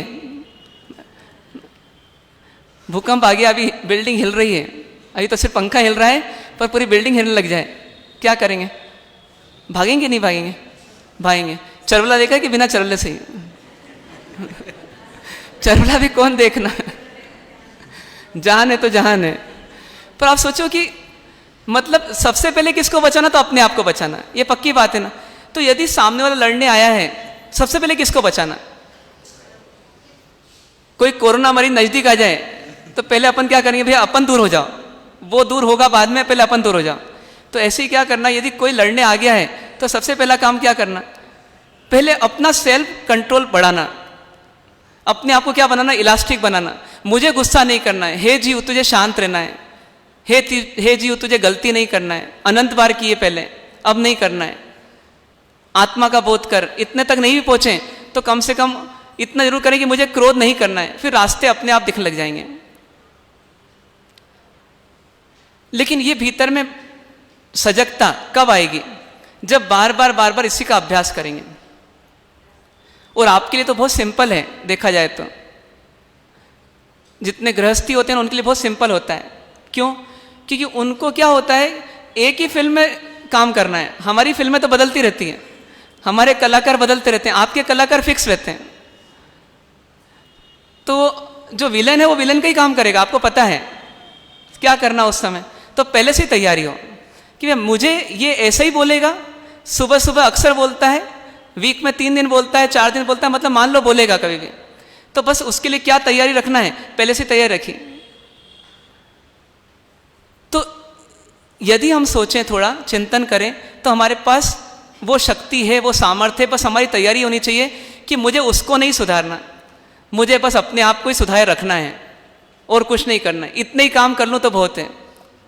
फिर मैं सुधर जाऊंगा तो शायद हो सकता है वो मुझे देख देख के सुधर जाएगा, लेकिन वो बात की बात है। पहला तो मुझे नहीं बिगड़ना है। हाँ, उसकी प्रकृति को देख करके अपने को विकृति पैदा नहीं करना है। ठीक है? तो ये एक पॉइंट हुआ हमारा, कब जब हम गलत नहीं हैं। और यदि दूसरा केस देखें, यदि हम गलत हैं तो उस समय क्या करना, उस समय क्या करना, तो उस समय अंदर में अपने ईगो के कारण से अपनी उत्तेजना नहीं बढ़ाना। मतलब गलती तो अपनी है, लेकिन उसने मेरे को 4 लोगों के सामने डांट दिया, मुझे सहना पड़ा ना, मेरे को काम के लिए टोक दिया, मुझे बोल दिया नमक नहीं मिला क्या, है ना, ऐसे कुछ भी करके अपने को कुछ भी टॉन्ट कसा, कुछ भी करा, तो उसमें क्या करना, एक ही चीज़ सोचना कि देखो हे जीव, तेरी गलती है, तू एक बार स्वीकार कर लेगा, हमेशा के तेरा फायदा हो जाएगा, तेरी वो आदत सुधर जाएगी। तो तू कब तक रोकता रहेगा, कब तक मायाचारी करता रहेगा, कब तक अंदर तो गलती महसूस हो रही है और बाहर क्रोध करता रहेगा, सामने वाले को इतने दोष दिखाएगा कि वो आपके दोष देखना बंद कर दे। ये क्यों करना, ये नहीं करना मुझे, बस मुझे इतना ही करना कि यदि कोई गलती है तो मुझे एक्सेप्ट करना है, क्या बिगड़ जाएगा, क्या बिगड़ जाएगा। ऐसा करके हम अपने मन को उस समय भी शांत रखें जब हमारी गलती किसी ने बताई तो हो सकता है ऐसा। तो 2 ही केस है बस, हमारी गलती नहीं है तो सामने वाले पर करुणा करो, और अपनी गलती है तो एक्सेप्ट करो, और ऐसा मानो इसमें लाभ है अपना, इसमें लाभ है। सोचिए जितने अच्छे व्यक्तित्व हैं दुनिया में, सफल व्यक्तित्व हैं, उन सबको तपना पड़ा पहले। जो जितना कठोर अनुशासन में रहा, जिसको जितना अधिक पहले तपाया गया, उतना ही वो बाद में सोना बना। तो इसलिए हमारे को ऐसा मानना कि यदि हमारा बॉस, हमारा लीडर, हमारा मुखिया घर का, या हमारा जो भी कंट्रोलर है, वो यदि हम पर ज़्यादती करता है, बहुत अंकुश लगाता है, बहुत कंट्रोल करता है, बहुत अनुशासन बताता है, तो उसमें यह मानना कि हमारा फ़ायदा है। आज आप देखोगे कई बार अपने कॉलेज के, अपने मतलब स्कूल के जो प्रिंसिपल्स, डायरेक्टर्स जो रहते थे, तो उस समय बड़े खड़ूस और बहुत जिद्दी और बहुत तानाशाह, हिटलर ऐसा माने जाते थे। पर बाद में जब समय बीत जाता है तो लगता है कि हमारे कॉलेज के डायरेक्टर बिल्कुल डिसिप्लिन में रखने वाले थे। तो ये समय समय की बात है। आप मान के चलिए कि यदि आपकी सासू जी सख्त हैं तो भले ही वो हो सकता है कि 6 चीज़ें सही बोले, 4 चीज़ें गलत भी बोले, लेकिन जो अनुशासन आपके अंदर पैदा होगा वो आपको जीवन भर काम आएगा, ये मान के चलना पड़ेगा। यदि किसी के पति सख्त हैं तो पत्नी के लिए लाभ ही है, ऐसा मानना पड़ेगा। जैसे आज आप मानते हैं ना कि आपके बच्चों को आप क्या कहते हैं, यदि पापा ने डांटा भी है तो तुम्हारे भले के लिए डांटा है। तो वही चीज़ अपने को समझाना कि यदि मेरी गलती है तो कोई किसी भी तरह बताए, क्या अंतर पड़ता है, मेरा फायदा है उसमें। डांट के बताए, टॉन्ट से बताए, 4 लोगों के सामने बताए, क्या अंतर पड़ेगा, मेरा फायदा है उसमें। ऐसा करके अपने आप को सहनशील बनाना उस समय भी, और आनंद से रहना। ऐसे कुछ प्रसंगों को, मतलब ऐसे कुछ नियमों को अपन ध्यान में रख के चलें। अब अपन कुछ परिस्थितियों की बात करते हैं, जो परिस्थिति अपने जीवन में आती होगी या आ सकती है, तो उसमें अपने को क्या सोचना।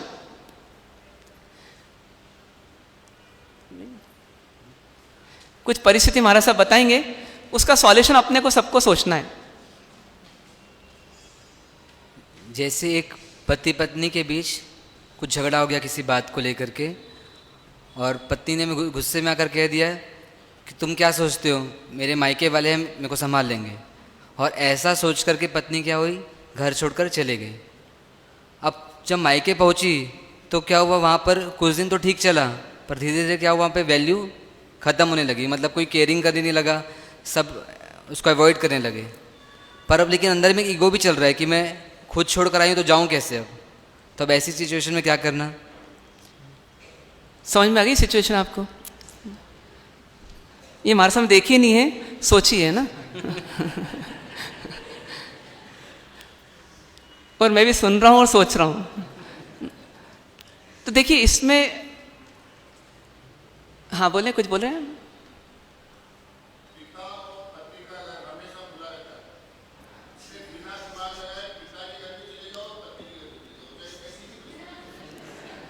बिल्कुल सॉल्यूशन सही है। बहनों से पूछे ना अपन, आप क्या करोगे? आप क्या करोगे? ईगो छोड़ करके वापस अपने घर चले जाएं। अपना घर कौन सा? पति का घर, अपना घर, ठीक है। फिर अगली बार आएंगे कि नहीं वापस ऐसे? अब जैसे क्या है कि उसको कौन नहीं जाने दे रहा उसके घर वापस, उसका ईगो नहीं जाने दे रहा। वो ईगो क्या बोल रहा है उसको, वो क्या बोल रहा है, यदि मैं अभी चली गई तो आगे और सताएंगे ये मुझको। पहला पॉइंट तो ये है ना ये। दूसरा पॉइंट कि फिर मुझे हमेशा टॉन्ट कसते रहेंगे, गई थी ना महारानी, फिर आ गई चुपचाप। फिर वो कभी बोलेंगे अब तेरी हिम्मत हो, जाकर बता। मतलब ऐसे हमेशा दुखी करते रहेंगे। ये वो सोच रही है और उस सोच में उसको लग रहा है यही तो होगा, इसके अलावा क्या होगा। लेकिन ये सब उसकी कल्पना है, क्योंकि भविष्य क्या है, जितना हम सोचते हैं भविष्य के बारे में, हकीकत तो दिखती नहीं है हमारे को। क्योंकि हम जो कुछ हम देखते हैं वो क्या करते हैं, अनुमान लगाते हैं, और अनुमान एक कल्पना होती है, एक एजम्पशन होता है। और सीधी सीधी बात है कि उसको ये महसूस हो कि मैंने गलती, और अब मुझे अब जीवन में और बड़ी गलती नहीं करना, नहीं तो मैं इधर भी अपमानित होंगी उधर भी अपमानित होंगी, वो तो ठीक, लेकिन मेरा जीवन क्या होगा, मेरा जीवन हमेशा स्ट्रेस में चलता रहेगा, क्योंकि अतीत को याद करती रहूंगी और दुखी होती रहूंगी। तो मुझे नहीं होना, तो क्या करना, शांति से वापस घर चली जाए और बता दे कि देखो मतलब ऐसी ऐसी स्थिति बनी थी जिसके कारण से मेरे को पीड़ा हुई, यदि आप वो ऐसी स्थिति नहीं देंगे तो बहुत अच्छा, और देंगे तो मैं सहन करूंगी, कोई दिक्कत नहीं है, लेकिन मतलब मैंने जो गलती की थी वो मैं गलती दूर करके, ईगो हटा करके आपके पास आई हूं। क्या ऐसा हो सकता है? क्या ऐसा हो सकता है? कदम उठाने के बाद वापस पीछे कदम ले आ सकते हैं क्या?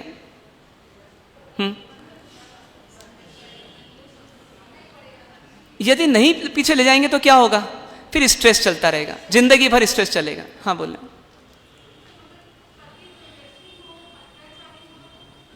नहीं, बात वो नहीं हुई, बात ये हुई इनके केस में ऐसा मानना कि गलती ईगो के कारण से बहू के मन में आई, पत्नी के मन में आई, तो ऐसी स्थिति में उसको क्या करना चाहिए था, तो वो घर छोड़ के चली गई। पहली गलती उसने ये करी, और फिर दूसरी गलती अब वो वहाँ पर भी अपमानित हो रही, क्योंकि अपना नेचर तो वैसे ही है उसका। तो इसके कारण से उसको परेशानी बढ़ती जा रही है जीवन में, और उसकी वैल्यू भी घटते जा रही है, और खुशहाली भी जाती जा रही है। तो सीधी सी बात है, गलती कर दी, वापस एक्सेप्ट कर लो। और यदि सामने वाले से आप अपेक्षा करते हो कि आप ऐसा मत करो, तो आप उसको कह दो प्रेम से, शांति से, लेकिन आप स्ट्रेस में मत रहो और ना स्ट्रेस देने का काम करो। अब दूसरा केस वो हो सकता है कि ज्यादती बहुत ज्यादा है, तो फिर वो एक समझाने का, सुधारने का पहले ही प्रयास कर ले, और जब उसके बाद में भी उसको सफलता नहीं मिल रही है, उसको लग रहा है कि यहाँ जीना मुश्किल है, असंभव है, तो वो छोड़ के जाएगी। लेकिन वो ये ना सोचे कि मेरे को पिता जो है या भाई जो है वो संभाल लेगा, मैं अपेक्षा ना करें। क्यों? क्योंकि वो निर्भर रहेगी तो हमेशा दुखी रहेगी। कहते हैं ना, पराधीन सपने हूं सुख नहीं। पराधीन होके नहीं जीना, जीना है तो आत्मनिर्भर होके जीना। तो ये तैयारी करना पड़ेगी। और फिर जो भी निर्णय किया, मान लो डाइवोर्स भी हो जाए किसी बहन का, तो अब अतीत को याद करना या नहीं करना? तो अब अतीत को याद नहीं करना, अब किसको देखना, वर्तमान में मैं कैसे आनंद में रह सकती हूं, बस वो सोचना। सही है कि गलत है? आपके घर में काम वाली बाई रोज आती, पर एक दिन अचानक बिना बताए उसने क्या ली, छुट्टी ले ली, और वापस आई, रखा वैसे ही आपने क्या हुआ, चिल्लाना चालू कर दिया कि बिना बताए क्यों छुट्टी ले ली, घर का सारा काम पड़ा है। और उसको इतना गुस्सा आया कि दूसरे दिन से वो आना ही बंद कर दी, और आपको अब सारा काम स्वयं को अकेले करना पड़ा। तो इसमें हमारी क्या गलती हो रही है कि वो छुट्टी ली, बिना बताए भी ली, पर जब वो घर आई तो हमने उसकी प्रॉब्लम को या उससे पूछने की कोशिश नहीं की, और सीधा हमने अपनी भड़ास निकाल दी। और उसका हर्जाना क्या हुआ कि हमको स्वयं को पूरा लोड आ गया कि सारा घर का काम हमको स्वयं करना पड़ रहा है हमारे से। अब जैसे इसमें होती है गलती, कभी कभी हो सकता है शब्दों से हम नहीं बोल पाएंगे उसको, लेकिन अंदर अंदर कूड़ते रहते हैं। होता है ऐसा कि नहीं? यदि होता है तो हम खुद सोचें कि ये कूड़ने से, ये स्ट्रेस करने से क्या फ़ायदा हो रहा है हमको। ऐसे तो ड्यूटी हमारी है रोज़ अपने घर के बर्तन साफ करने की, क्योंकि झूठे किसने किए, अपन नहीं किए, तो साफ भी अपने को करना है। पर ये पुण्य के उदय कारण से ऐसी सुविधा मिल गई है कि महीने में 28 दिन 29 दिन हमारे को व्यवस्था मिल रही है, लेकिन मान के चलना पड़ेगा कि कभी कभी तो अपने को करना ही पड़ेगा। तो उसमें क्या स्ट्रेस पालना। वो जब दूसरे के घर आकर के बर्तन साफ कर सकती है अपने पाप के उदय में, तो हमें अपने पुण्य के उदय में अपने घर के बर्तन क्यों नहीं साफ कर सकते। ऐसा सोच करके क्या करना, मन को शांत करना। और दूसरी बात यह है कि जैसे आज बर्तन मांजने पड़े, उसका स्ट्रेस कब तक पाला कि कल वो आई सामने, तब तक वो स्ट्रेस चल ही रहा है अंदर ही अंदर। इसकी वजह मन को शांत कर चुके होते और वो आती तो आप पूछते कि बहन कल क्यों नहीं आ पाए थे, कुछ कारण बन गया था क्या, घर में कोई प्रॉब्लम आ गई थी क्या, है ना। और यदि हो तो तुम मुझे पहले से इन्फॉर्म कर दिया करो, समाधान निकल जाता। पर क्या नहीं आता, स्ट्रेस नहीं आता। अब वो छोड़ के चली गई तो स्ट्रेस घटेगा कि बढ़ेगा, बढ़ेगा। लेकिन हमने अपने स्वभाव को नहीं सुधारा तो दूसरी आएगी, उसके साथ भी ऐसे ही होगा, वो भी जाएगी, फिर स्ट्रेस बढ़ेगा। व्यक्ति जिंदगी भर स्ट्रेस में रहता है और दोषारोपण किस पे करता रहता है, दूसरों पर। तो ऐसा नहीं करना। हमको सबक लेना कि मेरे उस समय के मतलब संवाद से, मेरे विचारों से, मेरी वाणी से सामने वाली इतनी आहत हो गई कि वो छोड़ के चली गई। तो अब मुझे अपनी वाणी को चेंज करना है, अपने बोलने की शैली को चेंज करना है, थोड़ा सॉफ्ट करना है। और भाव भी सॉफ्ट रहेंगे तो भाषा सही रहेगी, इसलिए भाव भी सॉफ्ट करना है। ऐसा अपने को प्रयोग करना अपने अंदर। चलिए और आगे बढ़ते हैं। तीसरा केस, आपने खाना बनाया और आप सासू जी आपके जीमने के लिए किचन में आए, उन्होंने चखा और सीधा एक वाक्य बोला, लगता है मार्केट में नमक मिलना बंद हो गया है। क्या कमेंट किया उन्होंने, मार्केट में नमक मिलना बंद हो गया है। अब आपको फीलिंग आ रही है कि क्या गलती नहीं हो सकती क्या किसी से भी, फिर इतना चिल्लाना क्यों इतना कमेंट करना। तो हमको उसमें कैसे सोचना, हमारे से फरमाएंगे। जैसे आपने अपनी तरफ से सही बनाया, सब्जी सही बनाई, लेकिन नमक कम हो गया या उनको कम लग रहा है, जो भी बात हुई, ऐसे समय उनका कमेंट आना एक टॉन्ट है। और वो टॉन्ट जो है वो तीखा है। मान लीजिए अभी तो हमारा सामने उस टोन में नहीं बोला, लेकिन उस टोन में बोलते तो आपको भी तीखा लगता है। पर अब ऐसा सुनना ही पड़ा अपने को। अब क्या करना, अपने को क्या करना, अपने को आगे से ध्यान रखना है। बस सीधी सीधी बात है। उसमें काम की चीज क्या है,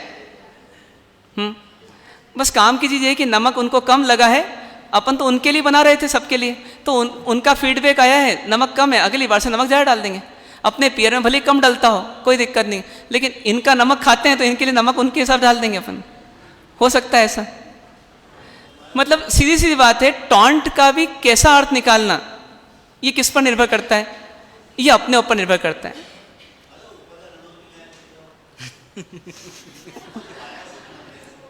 हाँ, पर वो उनको नहीं सिखाना अपने को। मतलब अच्छा अपने को खाना पड़ेगा, हाँ तो खाए ना अपन, कोई दिक्कत नहीं। फिर तो अपन टॉन्ट मारना ही नहीं चाहिए अपने को, हाँ बोलना ही नहीं चाहिए अपने को। पर यदि किसी ने बोल दिया, अब किसी ने बोल दिया तो अपने को सुनना ही पड़ा, जबकि अपनी गलती शायद नहीं भी होगी, क्योंकि अपन ने तो जितना उचित लगा होगा उतना ही डाला होगा, लेकिन उसने बोल ही दिया है तो उस बात को लेट गो कर सकते हैं क्या अपन। अच्छा उनको बोलने में कितनी देर लगी, मतलब कुछ 1 सेकंड 2 सेकंड, पर वो 2 सेकंड का भार कितने समय तक चल सकता है अपने मन में, 2 दिन 2 महीने। पियर जब जाएंगे ना राखी में, तब बताएंगे कि वो मार्च में ऐसा ऐसा घटना घटी थी और मेरे को ऐसा बोल दिया था उन्होंने, तो तब तक याद रहा। मतलब तो ये जो आदत है, ये आदत सुधारना पड़ेगी यदि हम धर्मी हैं तो। क्योंकि धर्मी कौन होता है, जो वर्तमान में जीता है, जो अतीत को भूल जाता है ये मान करके कि वो तो बीत ही चुका है और वो मेरे कर्म का ही उदय था और वो भी बीत गया है, तब उसको सोचने से क्या होगा। हो सकता है क्या ऐसा, बताइए। कितने लोग ऐसा टॉन्ट सुन सकते हैं, सिर्फ नमक वाला नहीं, किसी का भी आ सकता है, किसी भी रूप में आ सकता है, सुन सकते हैं।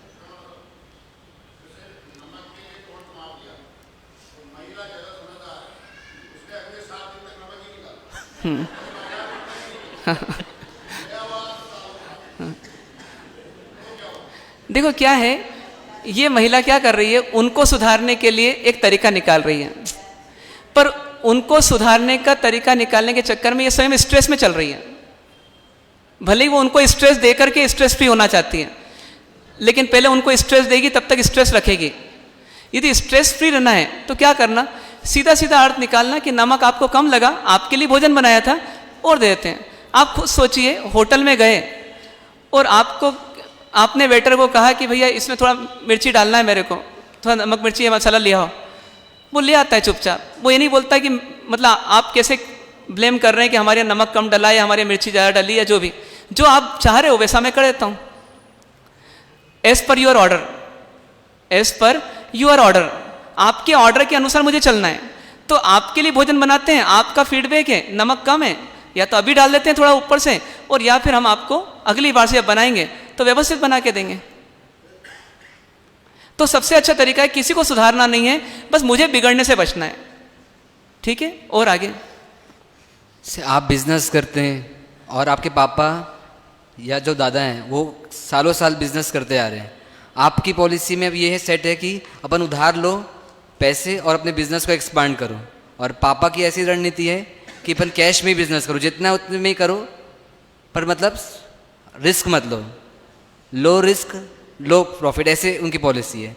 अब ये कॉम्प्लिकेशन चल रही है आपकी सोच और उनकी सोच में, और वो आपको अपनी सोच में मोल्ड करना चाहते हैं। तो ऐसी सिचुएशन में कैसे हैंडल करना अपने आप को?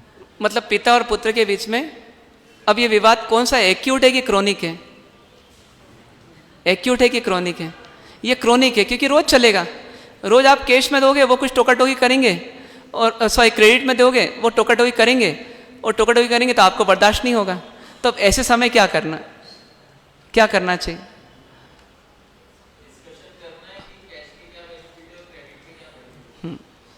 पहली स्टेज में डिस्कशन करना है। डिस्कशन कौन सा, हेल्दी कि अनहेल्दी?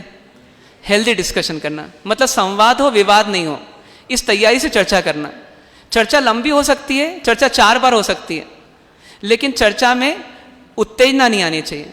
सामने वाले को आ गई तो भी मुझे नहीं आनी चाहिए, ये तैयारी होनी चाहिए, पहला पॉइंट। दूसरा पॉइंट, कैश के बेनिफिट आपने बताए, उन्होंने बताए, आपने क्रेडिट के बेनिफिट बता दिए, प्रॉब्लम सॉल्व नहीं हो रही है, फिर क्या करना?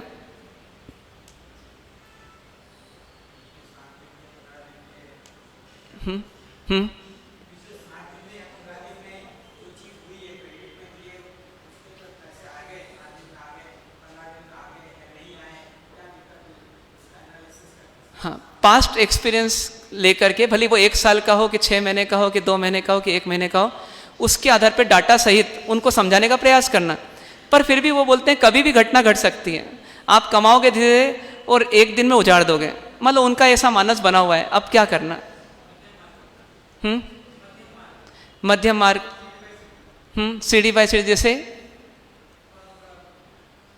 थोड़ा थोड़ा देना, एक लिमिट तक देना, उस लिमिट से ज़्यादा नहीं देना। ये आपने एक मध्यम मार्ग अपनाया है ना? या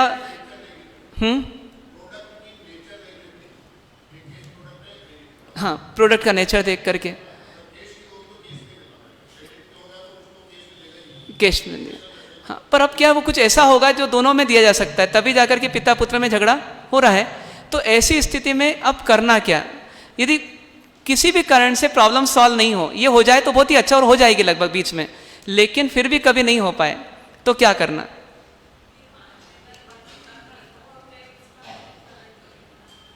पिता का अनुभव है तो उनका अनुकरण कर लो, लेकिन पुत्र भी मानने की पोजीशन में नहीं, मान लीजिए। हाँ, लेकिन अब पिता को क्या सोचना? पिताजी आउटडेटेड हैं, पुत्र मानता है पिताजी आउटडेटेड हैं, और पिताजी बोलते हैं कि मैं एक्सपीरियंस्ड हूं। अब दोनों में टसल चल रही है, अब सॉल्व कैसे करें?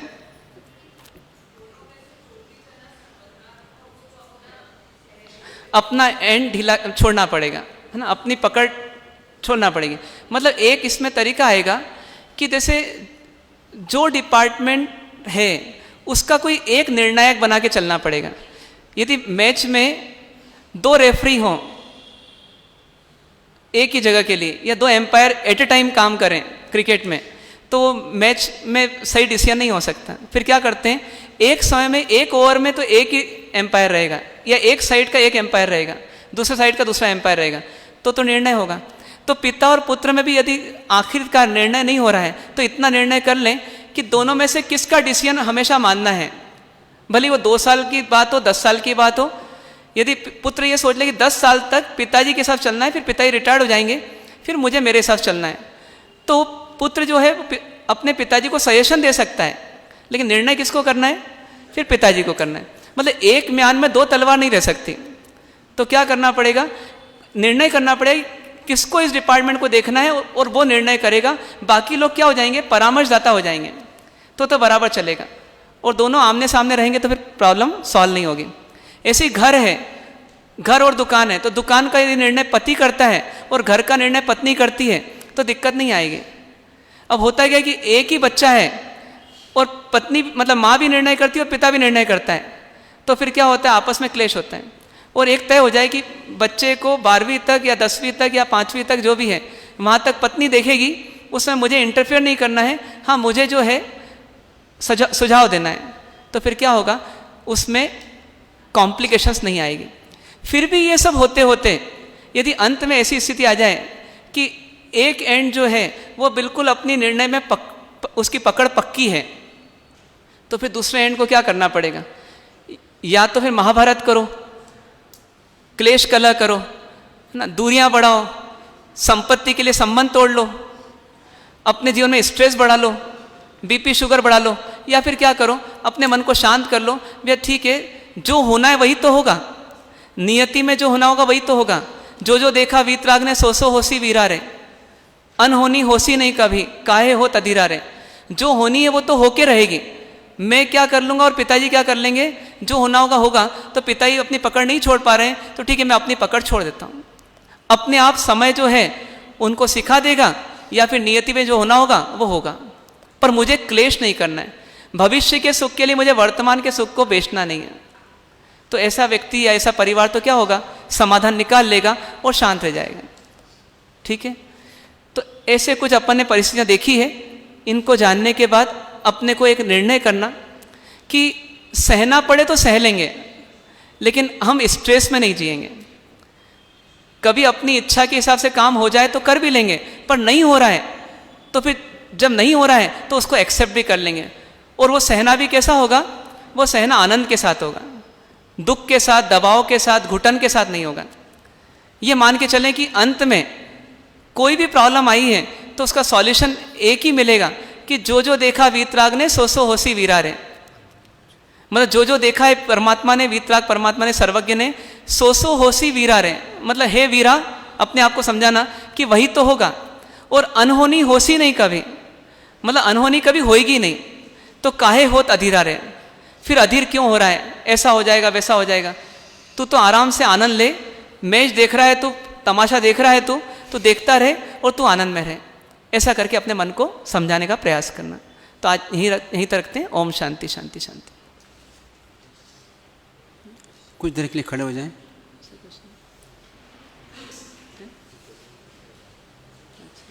तीन खमाश देंगे, पैर सीधे कर लेंगे। पल पल मेरे हर रोम में, हर श्वास में प्रभु तुम रहो। जीवन की अंतिम श्वास तक मेरे हृदय में तुम रहो। हे स्वामी परम कृपालु, एक है बस याचना, कर दो दया अब ना पड़े संसार में और नाचना। कर दो दया अब ना पड़े संसार में और नाचना। इच्छामि खमा समणो वंदियुम जावणी जाय निस्याय मथेण वंदो। चाहूँ नहीं वैभव प्रभु जी, नाही झूठी नामना। जग बंधु अंतर्यामी मेरी, एक है यही कामना। भव भव मिले शासन तेरा, प्रभु चरण सेवा पाऊँ मैं। शीतल चरण की छाह में वितराग खुद बन जाऊँ मैं। शीतल चरण की छाह में वीतराग खुद बन जाऊं मैं। इच्छामि खमा समणो वंदियुम जावणी जाय निसियाय मथे। है चांद सा मुखड़ा तुम्हारा पीयूष की वर्षा करे। भीगा नहीं पत्थर हृदय मन मयूर भी तरसा करे। पत्थर से मेरे प्राणों को कोमल बनाओ ओ प्रभु। अस्थिर मन को स्थिरता का पाठ सिखलाओ विभु। अस्थिर मन को स्थिरता का पाठ सिखलाओ विभु। इच्छामि खमा समणो वंदियुम जावणी जाय निसियाय मथे। शांति से बैठें कुछ समय।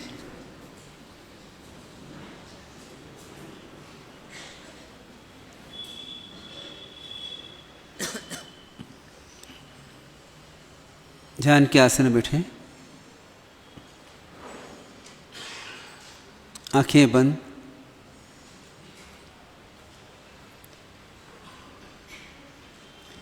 कुछ समय महाराज साहब भजन गाएंगे और अब शांति से चिंतन करना उसका।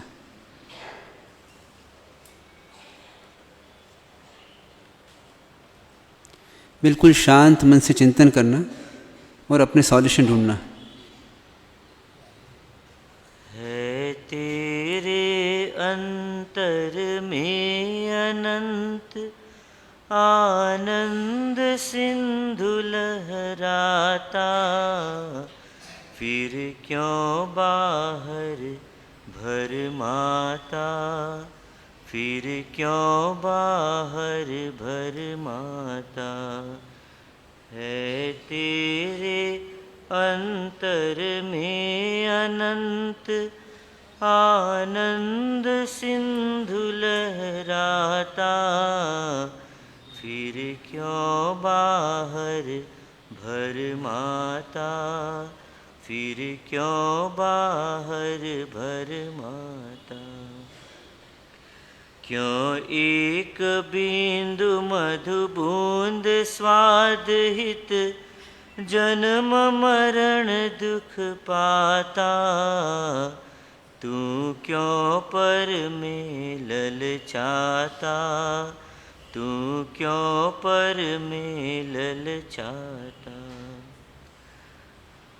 सुख दुख दोनों क्षण भंगुर है।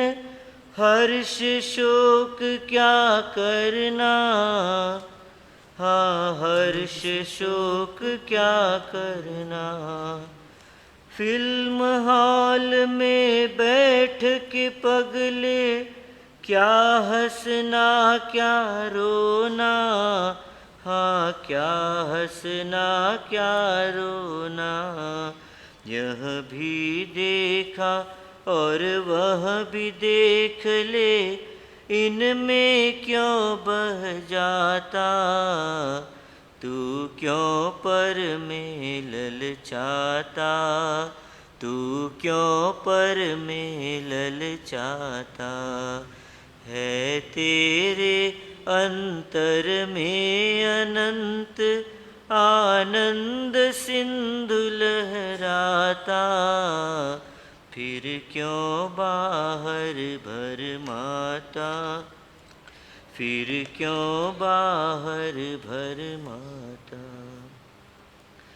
क्रोध लोभ मद मोह मान माया जीवन की छलना।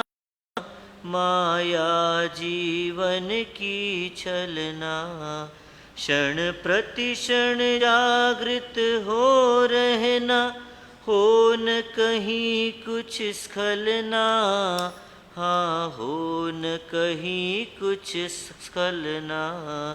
जो सावचेत जो सावधान वो सत्वर मंजिल पाता, तू क्यों पर में भरमाता, तू क्यों पर में ललचाता। है तेरे अंतर में अनंत आनंद सिंधु लहराता, फिर क्यों बाहर भरमाता, फिर क्यों बाहर भरमाता। आज बिछुड़ना काल मिलन है, उदय अस्त जीवन में, हाँ उदय अस्त जीवन में। उन्नत अवनत चढ़ती घटती, पढ़ती बढ़ती जन जन में, हाँ पढ़ती बढ़ती जन में। सुख दुख दाता है कोई नहीं, तू स्वयं निर्माता, फिर क्यों बाहर भरमाता, फिर क्यों बाहर माता। है तेरे अंतर में अनंत आनंद सिंधु लहराता, फिर क्यों बाहर भरमाता, फिर क्यों बाहर भरमाता।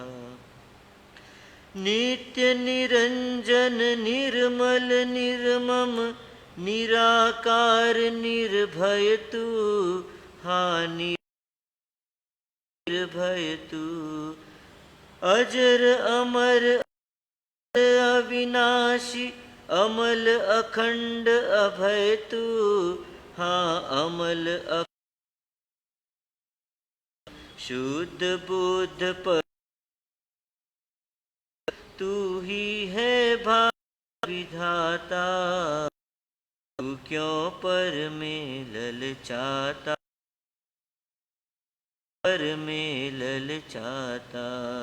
है तेरे अंतर में अनंत आनंद सिंधु,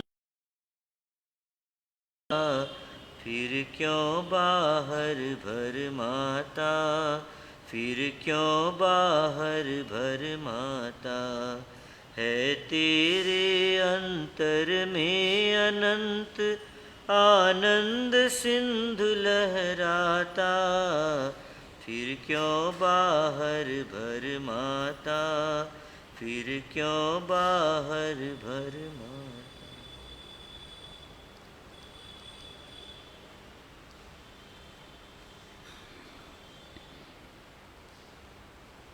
महसूस करें मेरे अंदर में आनंद सिंधु है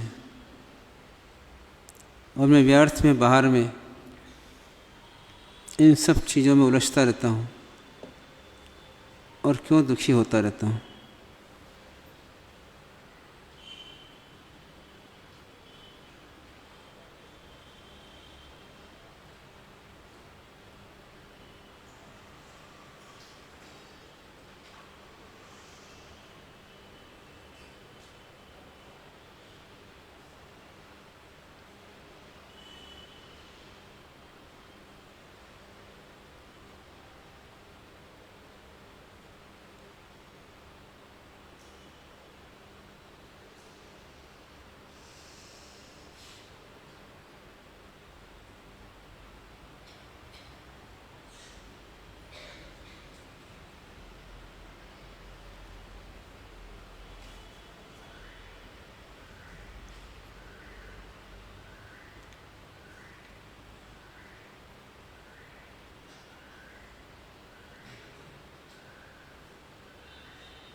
मेरे अंदर में सुख शांति आनंद का सागर है, खजाना है, ऐसा महसूस करें।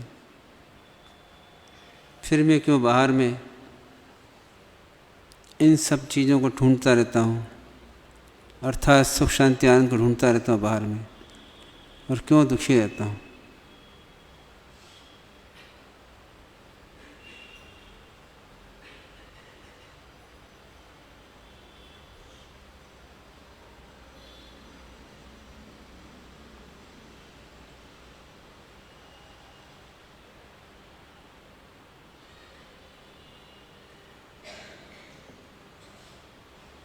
ओम शांति। नमो अरिहंताणं नमो सिद्धाणं नमो आयर्याणं नमो उवझायाणं नमो लोये सवसाहुणं ऐसो पंचनमोकारो सवपावपणासनो मंगलाणं च सवेसिं पढ़मं हवै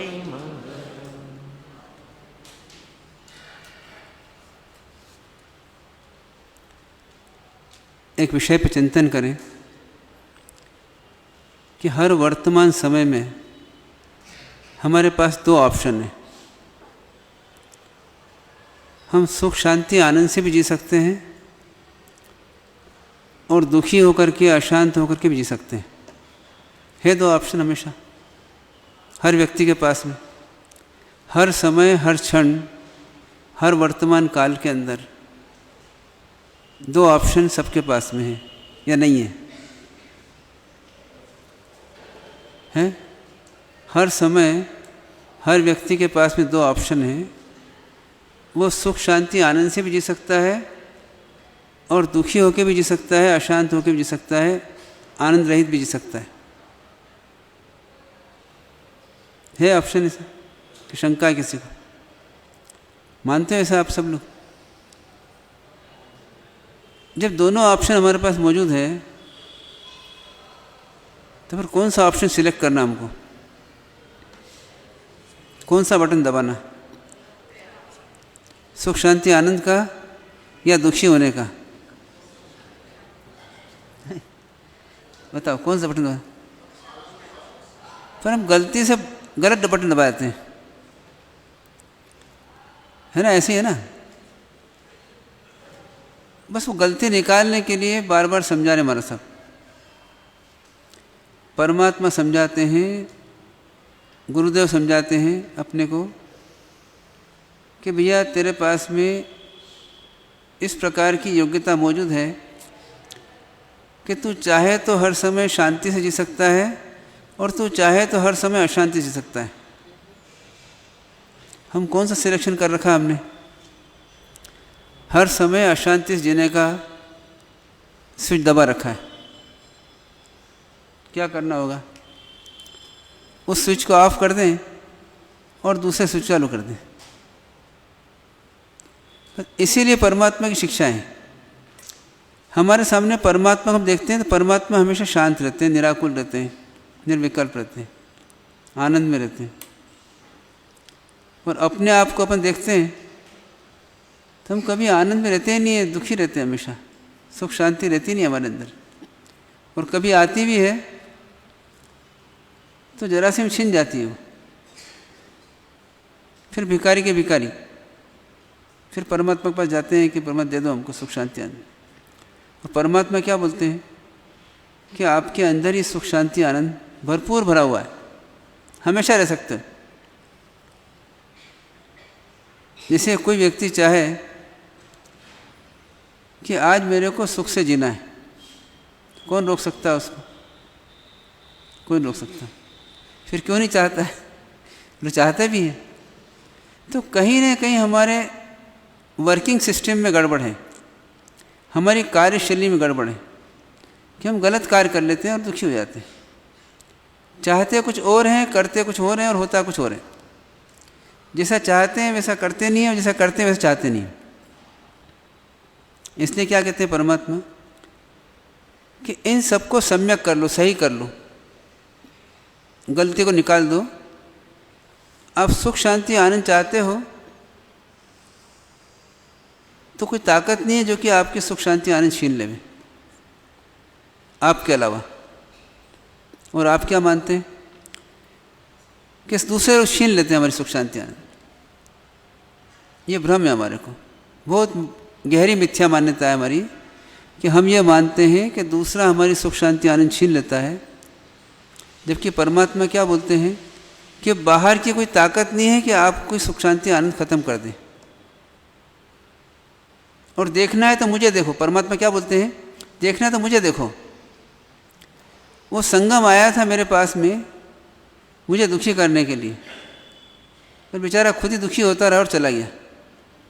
मैंने कुछ नहीं करा, मैं चुपचाप रहा, बस अपनी शांति में रहा, मस्त, मैं अपने आनंद में मस्त रहा। तो ऐसे ही आप भी रह सकते हो, ऐसा परमात्मा कहते हैं। उसी बात को हमें अपने आप को समझाने का प्रयत्न करना, उसीलिए शिविर लगा है कि आप हम सब अपने आप को समझाएं कि हम हर समय सुख शांति आनंद से रह सकते हैं, जी सकते हैं, पर हम खुद ही जो है कुछ न कुछ ऐसे प्रकल्प विकल्प करते रहते हैं जिसके कारण हम अशांति, निरंतर हम कुछ ऐसे कार्य करते हैं कि मानते हैं सुख मिलेगा, उसकी अशांति में डूबे रहते हैं। इसलिए हम समझना है हम कैसे जिएं। देखिए, दो अवस्था हमारे पास में, एक अवस्था ऐसी होती है जिसमें हमारे कुछ परिस्थिति मिलती है, विशेष परिस्थिति मिलती है, और एक अवस्था ऐसी रहती है जिसमें सामान्य परिस्थिति मिलती है, कोई प्रॉब्लम नहीं रहता है। पर नो प्रॉब्लम की स्टेज में भी जब कोई प्रॉब्लम नहीं है, उस समय हम शांति से नहीं जीते हैं, और हम क्या करते हैं, या तो कोई एक्शन करते हैं या कुछ रिएक्शन करते हैं, या तो कुछ कुछ करने की सोचते हैं। फ्री हो गए ना, अब क्या करना, कुछ और करना, क्या करना। अब हर आदमी सोचता है मैं फ्री हो गया तो फ्री नहीं बैठ सकता, शांति से नहीं बैठ सकता, चाहिए शांति, और शांति से नहीं बैठ सकता, ऐसा प्रॉब्लम। तो कुछ कुछ करने सोचता है, ये करूँ ये करूँ ये करूँ ये करूँ, इसके बाद ये करूँ इसके बाद ये करूँ, हमेशा कुछ करने का लगा रहता है, और उसके अंदर फिर अशांत कर लेता अपनी। शांति आई थी और हमने खुद ने उस शांति को भगा दिया कुछ करने के चक्कर में। कभी कुछ करने के लिए सोचते हैं तो क्या करते हैं, बिना कारण के कुछ विषय लाते हैं और उसके विकल्प करते रहते हैं और दुखी सुखी होते रहते हैं। कभी भूतकाल के विषय लाते हैं, कभी थर्ड पर्सन के विषय लाते हैं, और कभी भविष्यकाल के विषय लाते हैं, और कभी संसार के विषय लाते हैं। उन विषयों को ला करके और कल्पना कर करके और हम अपने आप को दुखी करते रहते हैं, जबकि बाहर में हमें कोई प्रॉब्लम नहीं है। होता है ऐसा कि नहीं होता? सेकंड पॉइंट आता है, हमारे को बाहर में कुछ परिस्थितियाँ मिलती हैं, उस परिस्थिति में हम चार प्रकार से रिएक्शन करते हैं, उस समझने का प्रयत्न करें। तो एक क्या होता है, परिस्थिति मिलती है, बेचारी परिस्थिति कुछ नहीं करती, पर हम खुद ही उसके ऊपर आक्रमण करते हैं, ऑफेंस करते हैं। परिस्थिति कुछ नहीं कर रही है, हम खुद ही कुछ करने जा रहे हैं। कोई व्यक्ति आया, उसने कुछ नहीं किया, पर हमने कुछ करना चालू कर दिया उसके ऊपर। कोई जीव आया, उसने कुछ नहीं किया, मान लो सांप निकलता है, वो सांप कुछ नहीं करता, बेचारा अपने रास्ते जा रहा है, वो हम खुद ही उसके पीछे पड़ जाते हैं, इसको निकालो इसको भगाओ, इसको निकालो इसको भगाओ। कभी इधर से जाते हैं, कभी उधर से जाते हैं, वो पलटता है तो हम उसको उधर रास्ता रोकते हैं। होता है ना ऐसा? सांप तो सांप क्या, एक चूहा भी आया था, उससे हम परेशान करते हैं उसको। एक मकोड़ा निकलता है, उसको परेशान करते, बाहर फेंकते हैं, वो बेचारा वापस लौट के आता है, अपने गंतव्य पे जा रहा था, फिर लौट के आता है, फिर बाहर करते हैं उसको। अनेक प्राणियों पर हम क्या करते हैं, निरंतर कुछ ना कुछ आक्रमण करते रहते हैं, करते हैं ऐसा, और उसके कारण क्या होता है, उनके साथ में कुछ वैर बसा लेते हैं। वो आज सक्षम नहीं है, पर अंदर में उनके भाव आते हैं, जब मैं सक्षम हो देख लूँ इनको। तो क्या होता है, वो बाद में आपकी परिस्थितियाँ बन के आते हैं। आपने सुना था पार्षद भगवान का कि कमठ और मरुभूति का झगड़ा हुआ। झगड़ा तो एक ही बार हुआ, पर अंदर में वैर बस गया। उस वैर को निपटाने के लिए, वैर को पूरा करने के लिए 10 भाव तक उन्होंने वैर बनाए रखा, वैर के भाव बने रहे। ऐसे इन जीवों को जिनको हम सताते हैं, उनकी विराधना करते हैं, उनको परेशान करते हैं, उनसे हमारा वैर बच जाता है, और वैर बच जाता है, परिस्थिति मिलती है, पर हम सोच नहीं पाते हैं परिस्थिति मिलेगी। हम सिद्धालय में जाके बैठ के आराम से शांति जी सकते हैं, परम शांति प्राप्त कर सकते हैं, पर क्या करते हैं, हम यहाँ पर इस प्रकार के एक्शन से कारण से जीवों के साथ में वैर बसा लेते हैं और ऐसा सर्जन करते हैं वैर का पाप रूप में कि वो पुनः पुनः हमको संसार में भटकाता रहता है और हम दुखी होते रहते हैं। क्योंकि ये परिस्थितियाँ मिली, काय से मिली हमें? ये परिस्थितियाँ इस जन्म की नहीं है, ये पूर्व जन्म में कुछ कर्म किए थे, कुछ कार्य किए थे और उसके कारण से हमारे को ये परिस्थितियाँ मिली। आपको यही लड़का मिलना था, यही पत्नी मिलना थी, यही पति मिलना था, यही सास ससुर मिलने थे, यही घर मिलना था, यही मकान मिलना था, यही दोस्त मिलना थे। ऐसा क्यों? तो कहीं न कहीं पूर्व कर्म का उदय है। एक आदमी ने कुछ गलत काम किया और खूब आनंद रहा, उसको चोरी करी मान लीजिए, आनंद मनाया, पर 6 साल के बाद में उसको सज़ा हो गई कि 5 साल आपकी सज़ा होती है। सज़ा क्यों हुई? तो वो बोलता है मैंने तो अभी तो कुछ किया ही नहीं, मैंने आज सज़ा क्यों मेरे को? उसके बाद 2-3 क्वेश्चन रहते हैं। एक तो कहता है कि मैंने अभी कुछ नहीं किया, क्या किया मैंने, सज़ा दे रहे हो मेरे को? चोरी करी थी मैंने 5 साल पहले, पर आज तो चोरी नहीं करी थी मैंने, आज तो आराम से हूँ, आज सज़ा क्यों दे रहे हो? एक क्वेश्चन। दूसरा क्वेश्चन उसका रहता है कि भैया मैंने चोरी करी थी उस सेठ के यहाँ पर सज़ा देने वाले मजिस्ट्रेट कौन होता है जो मेरे सज़ा दे रहा है ना? एक क्वेश्चन। तीसरा क्वेश्चन, सेठ क्या चोरी करी, सेठ अपने मकान में जाकर बंद करता है मेरे को, पर ये जेलर जो है मेरे को बंद कर देता है जेल में, ऐसा क्यों? फिर सेठ मारता तो मान लेता मैं सेठ मार रहा है, फिर जेलर मारता है मेरे को। ऐसे बहुत सारे क्वेश्चंस उठते हैं और उस क्वेश्चन का फल क्या है, यह कारण क्या है कि उसने जिस समय कुछ कर्म किया था उस समय कुछ ऐसे कर्मों का बंध हुआ, कुछ कार्य करा था, कर्मों का बंध हुआ और उस कर्मों के बंध के फल के रूप में ये उसको जेल मिली और ये सब संयोग मिले। तो ऐसे ही हमने क्या किया, पूर्व में कुछ कर्म किए थे, उस कर्म के उदय में हमारे को एक संयोग मिला। अब इस संयोग में हमें कैसे जीना? तो 2 ऑप्शन है हमारे पास में। एक ऑप्शन ये है कि पुनः नए कर्मों को बांधना और फिर भोगना, और दूसरा ये है कि इन कर्मों से अपने को छुटकारा पा लेना। कौन सा तरीका सही है? और तीसरा तरीका ये होता है कि कर्म नहीं कह रहे कि मेरे कर्म बांधो वापस, पर ये खुद ही जाके कर्म बांध लेता। और मतलब क्या है, कर्म नॉर्मल है, ये खुद ही ऑफेंस करता है और नया कर्म बांध देता है। तो सबसे पहले तो भगवान क्या बोलते हैं कि भैया नए कर्म बांधना कम कर दो, बंद कर दो, ये आगे जाके आपको स्ट्रेस देंगे। ये आप स्ट्रेस के बीज बो रहे हैं और ये बीज बाद में आपको तनाव देंगे या परिस्थिति देंगे। फिर दूसरा बात आती है हमारे पास में परिस्थिति में जीने का तरीका। जो परिस्थिति है, क्या करते हैं हम? उस परिस्थिति के अंदर उस परिस्थिति का विरोध करते हैं, डिफेंस करते हैं। जो परिस्थिति आती है उसका विरोध करते हैं, उससे बचने का तरीका निकालते हैं, उसे बोलते हैं डिफेंसिव एक्शन। डिफेंस करते हैं, बचाव का तरीका निकालते हैं, बचने का प्रयत्न करते हैं। क्या करते हैं? डिफेंस के अंदर हमारे को स्ट्रेस डेवलप होती है। हमारी स्ट्रेस डेवलप कब होती है? जब कोई कुछ करता है तो हम उसका अपोज करने की कोशिश करते हैं। ऐसा नहीं करने दो, उसको कर रहा है तो लेट गो करो, पर हम क्या करते हैं?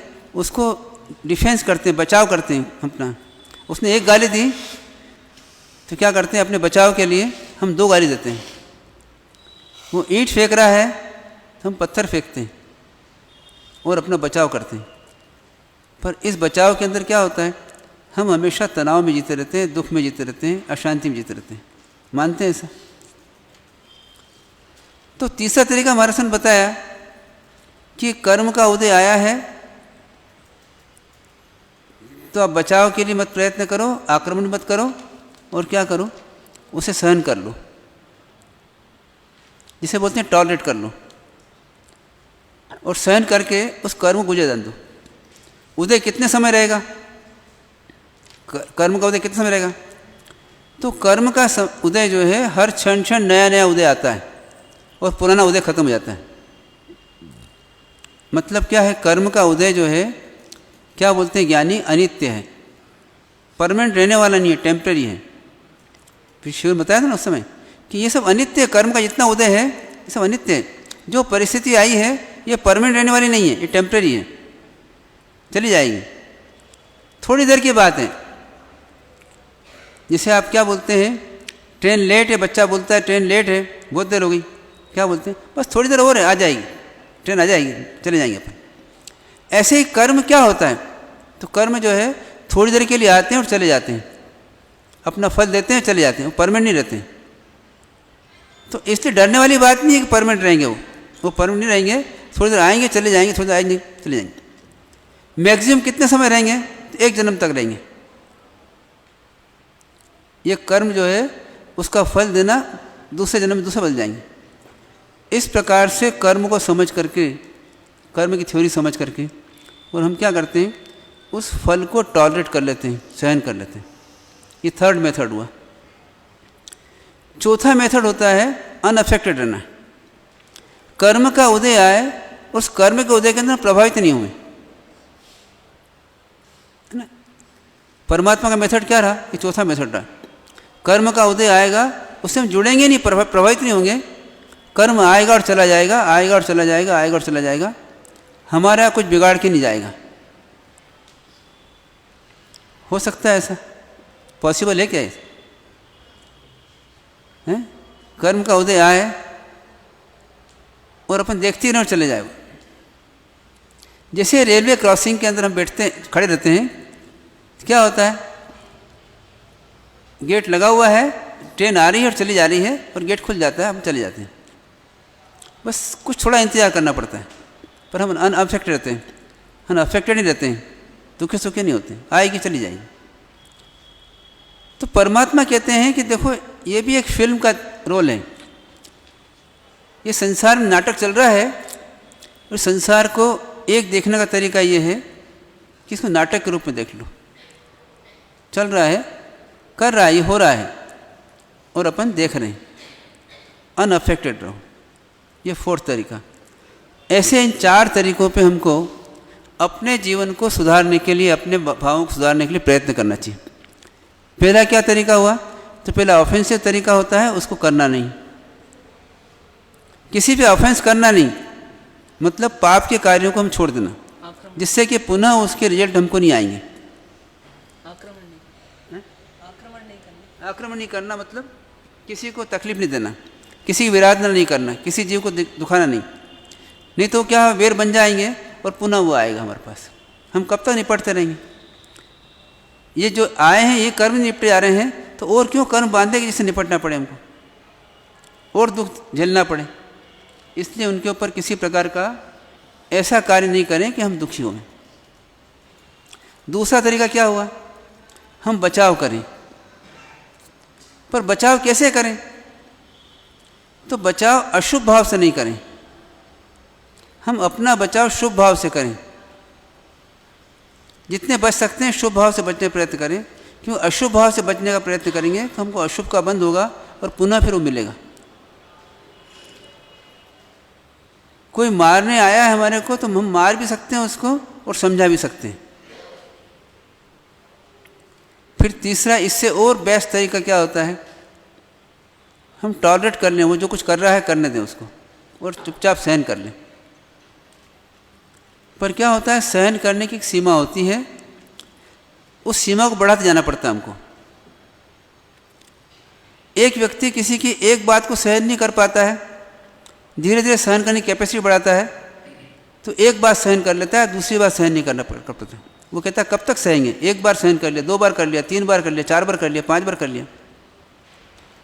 परमात्मा कहते हैं सहन शक्ति बढ़ाते चले जाओ। पर ये सहन शक्ति बढ़ाना तो इन्फाइनेट है, कितनी सहन शक्ति बढ़ाएंगे। कहीं ना कहीं तो हमारा ब्रेक होगा ना, कहीं ना कहीं तनाव आएगा और वो चीज़ टूटेगी। तो चौथा तरीका बताया कि आप ऐसा कोई सोच बनाओ अपना कि आप प्रभावित नहीं हो। कैसे हो सकता है ऐसा? तो क्या बोलते हैं कि कर्म की फिल्म आ रही है, कर्म के उदय की फिल्म चल रही है, और इस फिल्म के दृष्टा बन के जी लो। जो कुछ हो रहा है उसके साक्षी भाव से, ज्ञाता दृष्टा भाव से जी लो। आया है चला जाएगा, आया है चला जाएगा, मेरा कुछ बिगड़ नहीं रहा है। अभी हम क्या मानते हैं? मेरा कुछ बिगड़ जाएगा इस कर्म की वजह से, इसलिए बचने की कोशिश करता हूँ, मेरा नुकसान नहीं हो जाए इसलिए बचने की कोशिश करता हूँ, नुकसान नहीं हो जाए सहन करने की कोशिश करता हूँ। पर चौथी थ्योरी जब पढ़ेंगे हम, समझेंगे, तो क्या होगा कि हमारा कुछ होता ही नहीं, बिगड़ता ही नहीं है। जब हम आत्मा के बारे में समझने की कोशिश करेंगे तो उस समय ये आएगा कि भाई अजर अमर अविनाशी आत्मा हूँ, मेरा मरता ही नहीं हूँ, ये कर्म का उदय जो है मुझे कुछ नहीं कर सकता है, मैं अप्रभावित रहूँ। और अपने अंदर इतना बल बढ़ा लेते हैं कि कर्म के उदय से अप्रभावित रहते हैं।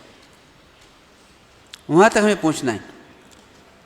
तो इस प्रकार से अपने प्रयत्न करना है कि अब जो हमारे स्ट्रेस के कारण मौजूद होते हैं, उस तनाव के कारणों में हमारा सोच इतना पॉजिटिव होता चला जाए, धीरे धीरे थ्योरी हमारी इतनी पॉजिटिव हो जाए, सिद्धांत हमारे इतने पॉजिटिव हो जाए कि हमारा सोच इतना पॉजिटिव हो जाए और उसकी अलर्टनेस इतनी बढ़ जाए, जागृति इतनी बढ़ जाए कि समय पर हम जो है उस कर्म से प्रभावित नहीं होंगे और कर्म का उदय आए और चला जाए। इस प्रकार की हमारी साधना होना चाहिए जिससे कि कर्म के उदय के अंदर हम शांत रह सकें। तो ऐसा प्रयत्न अपने को करना है, आप भी करें, हम भी करें। इसी मंगल में विराम करते हैं। ओम शांति। सहजानंदी शुद्ध स्वरूपी हूँ अविनाशी आत्मस्वरूपी, देह मरे छे हूँ नथी मरतो, हूँ अविनाशी आत्मस्वरूपी। सहजानंदी शुद्ध स्वरूपी हूँ अविनाशी आत्मस्वरूपी, देह मरे छे हूँ नथी मरतो, हूँ अविनाशी आत्मस्वरूपी। सहजानंदी शुद्ध स्वरूपी हूँ अविनाशी।